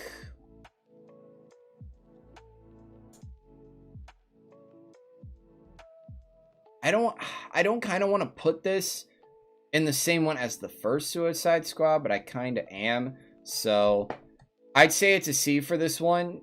It's not even only it's a better movie, but just character-wise, I just like the first, I just like the characters more in the first movie. That's just me. I think Harley Quinn was done better in the first movie than in the second movie, personally. I think her whole thing with the Joker really kind of added to her character. I'm not talking about in the second movie, but like the first movie a little bit. And like I keep seeing shit about the Ayer cut. Like, I saw like the other day, like, oh, there's a clip of Joker and Harley Quinn talking, like, so like, oh, we'll talk when we get home or whatever, like scolding her or whatever. In the scene where like, oh, he's like kissing her in the helicopter or whatever. So we really, like, we were supposed to get that hard kind of brutal relationship between Harley Quinn and the Joker, but we just never got it because of the damn studio. So I wonder honestly if the Ayer cut will see the light of day, but honestly, who knows. But yeah, the Suicide Squad, it was fun. But personally, if I'd had to pick one of these two movies, I'd pick this movie over this one just for the characters alone. I just kind of like the characters better. And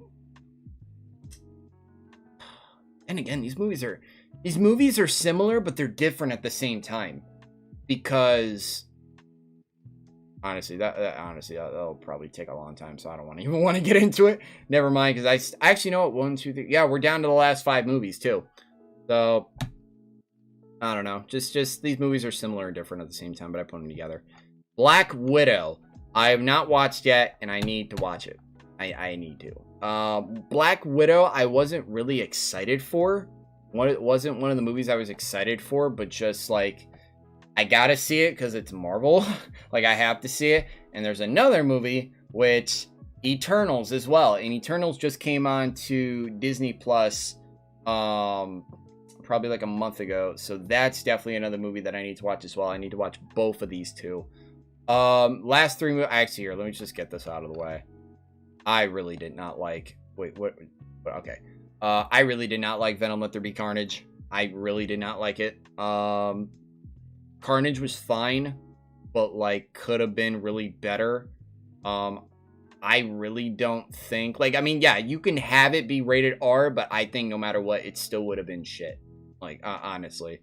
The humor between Eddie and Venom in this movie was just... It was unbearable to me. Venom in a club, it was weird. There's some stuff in here was weird and just... The movie was under an hour and a half long. So let's just leave it at that. The movie was literally under an hour and a half long. So this movie was literally just a reason to get Venom into the MCU, and then eventually what happened in Spider-Man No Way Home to just eventually send him back, but leave a part of the symbiote in the MCU. So it's kind of smart, but at the same time, I mean, I don't know what the hell they're doing with Venom. I really don't know. The last two movies. Honestly, a movie, I wouldn't say a movie that really surprised me, but a movie that I was really, really looking forward to, and one that absolutely kicked ass, and I loved it. Shang-Chi, man. Shang-Chi was so good. So good. The soundtrack, the action, just everything in that movie. The end scene with Fing Fang Foom, like, oh my god. The dude literally did a freaking freaking Kamehameha. I'm like, oh my god. It was so good.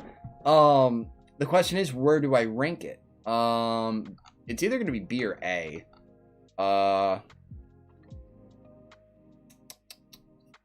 I'm trying to, like, look at everything else. You know what? Screw it. I'm putting Shang-Chi in the A. I don't give a damn. Shang-Chi was so good. It was, honestly, besides Spider-Man No Way Home, was definitely up there in my top movies of that year, of last year. It was so good. So good. And finally, Spider-Man No Way Home. Oh my god. I mean, I'll here. Personal favorites. These three movies mean everything to me. Dark Knight, Spider-Man Into the Spider-Verse, and Spider-Man No Way Home. And for those that have seen Spider-Man No Way Home, you would know why it was literally my most anticipated movie of the year. I did Spider-Man watch-alongs for this one movie just to know what I was literally getting. I'm just letting you know now. Spoiler alert. I'm just gonna say it. Just having Toby, Andrew, and Tom on screen still honestly doesn't even feel real. It doesn't feel real, because I would see like fan-made trailers on YouTube with all three of them together, and it would just be like, there's no way this is ever going to become real. And it is real. And I'd say Spider-Man No Way Home rivals Endgame or surpasses Endgame as my favorite in theater experience, because I went, did I go to the same? No, I didn't. I did not go to the same theater for both of these two movies. I went to one theater for Endgame, which it was kind of quiet, like a little bit quiet, but then again, it's been a couple years, so I really can't remember, but like, we were screaming. I can hear it, like, because it was me and like 7 or 8 other people, so we filled an entire row. It was big as hell, so we were screaming our heads off. Spider-Man No Way Home, everybody was yelling in that theater. It was lit in that theater. And how they had it like set up for tickets, because obviously getting tickets for this was a bitch, and it was more of a bitch than Endgame. It took me like 4 hours to get tickets for this. 4 hours to get tickets for No Way Home. So just to be in there, and when we bought tickets, it was the first showing for Friday, because they only had a 3:00 showing for Thursday. Obviously they were going to add more, but I wanted to make sure I needed to get tickets that night, just to make sure. Like, I needed to get tickets. But no, I went at the 7:00 showing on Friday, because that was technically the real first showing for this movie.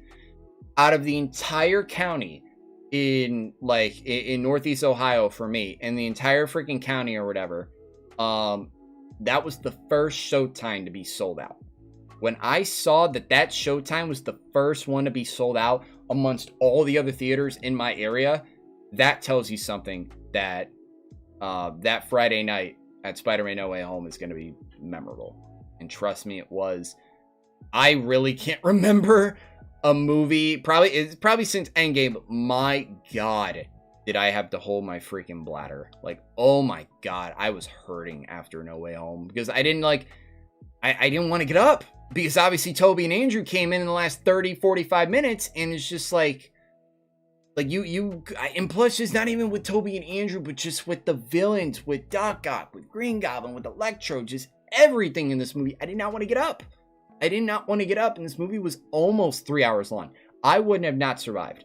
I would have not survived, but then again, I did drink, like, I did drink a lot before the movie, and that was my fault. It was probably something I definitely shouldn't have done. But, no, man, this movie was absolutely, it's so memorable to me. These 3 movies mean absolutely everything to me, and I just cannot wait to see. But, with all that, let's take a look at it. We had a lot of movies.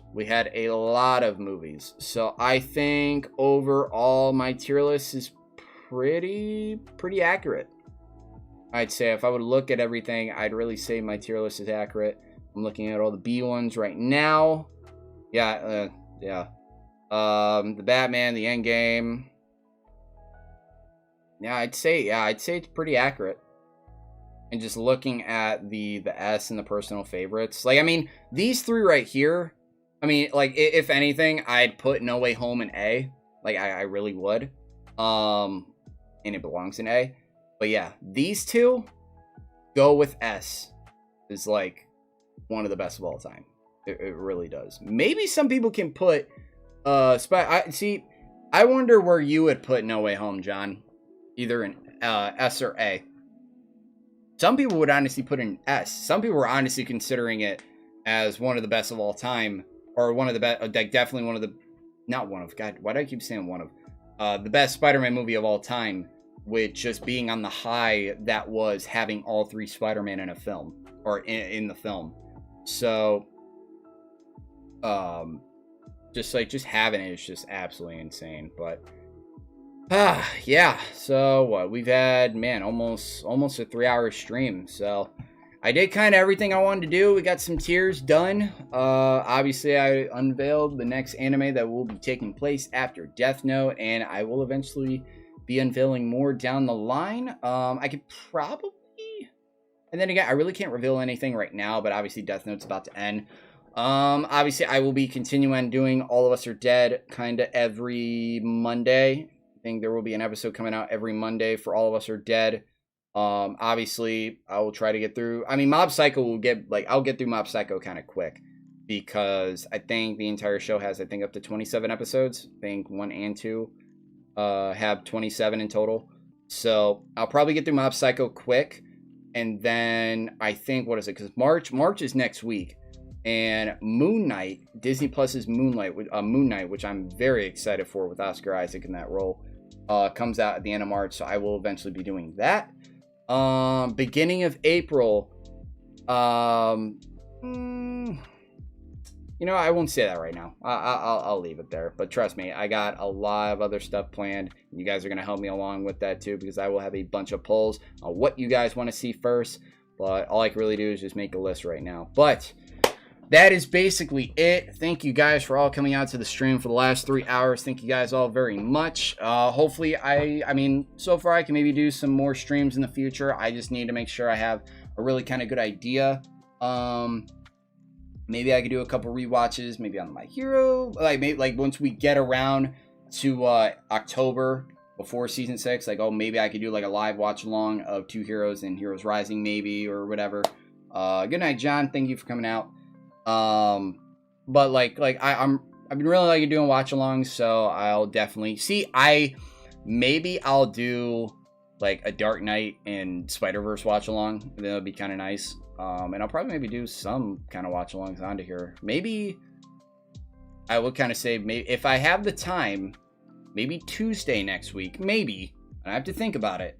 Maybe I will do a Dark Knight watch along before I go see the new Batman movie next Wednesday. Now I have to see where my schedule kind of lies, because I think I am watching, unless I do the stream early, but I am watching season 3 of My Hero with my friend next week, so I gotta just see what my schedule kind of looks like.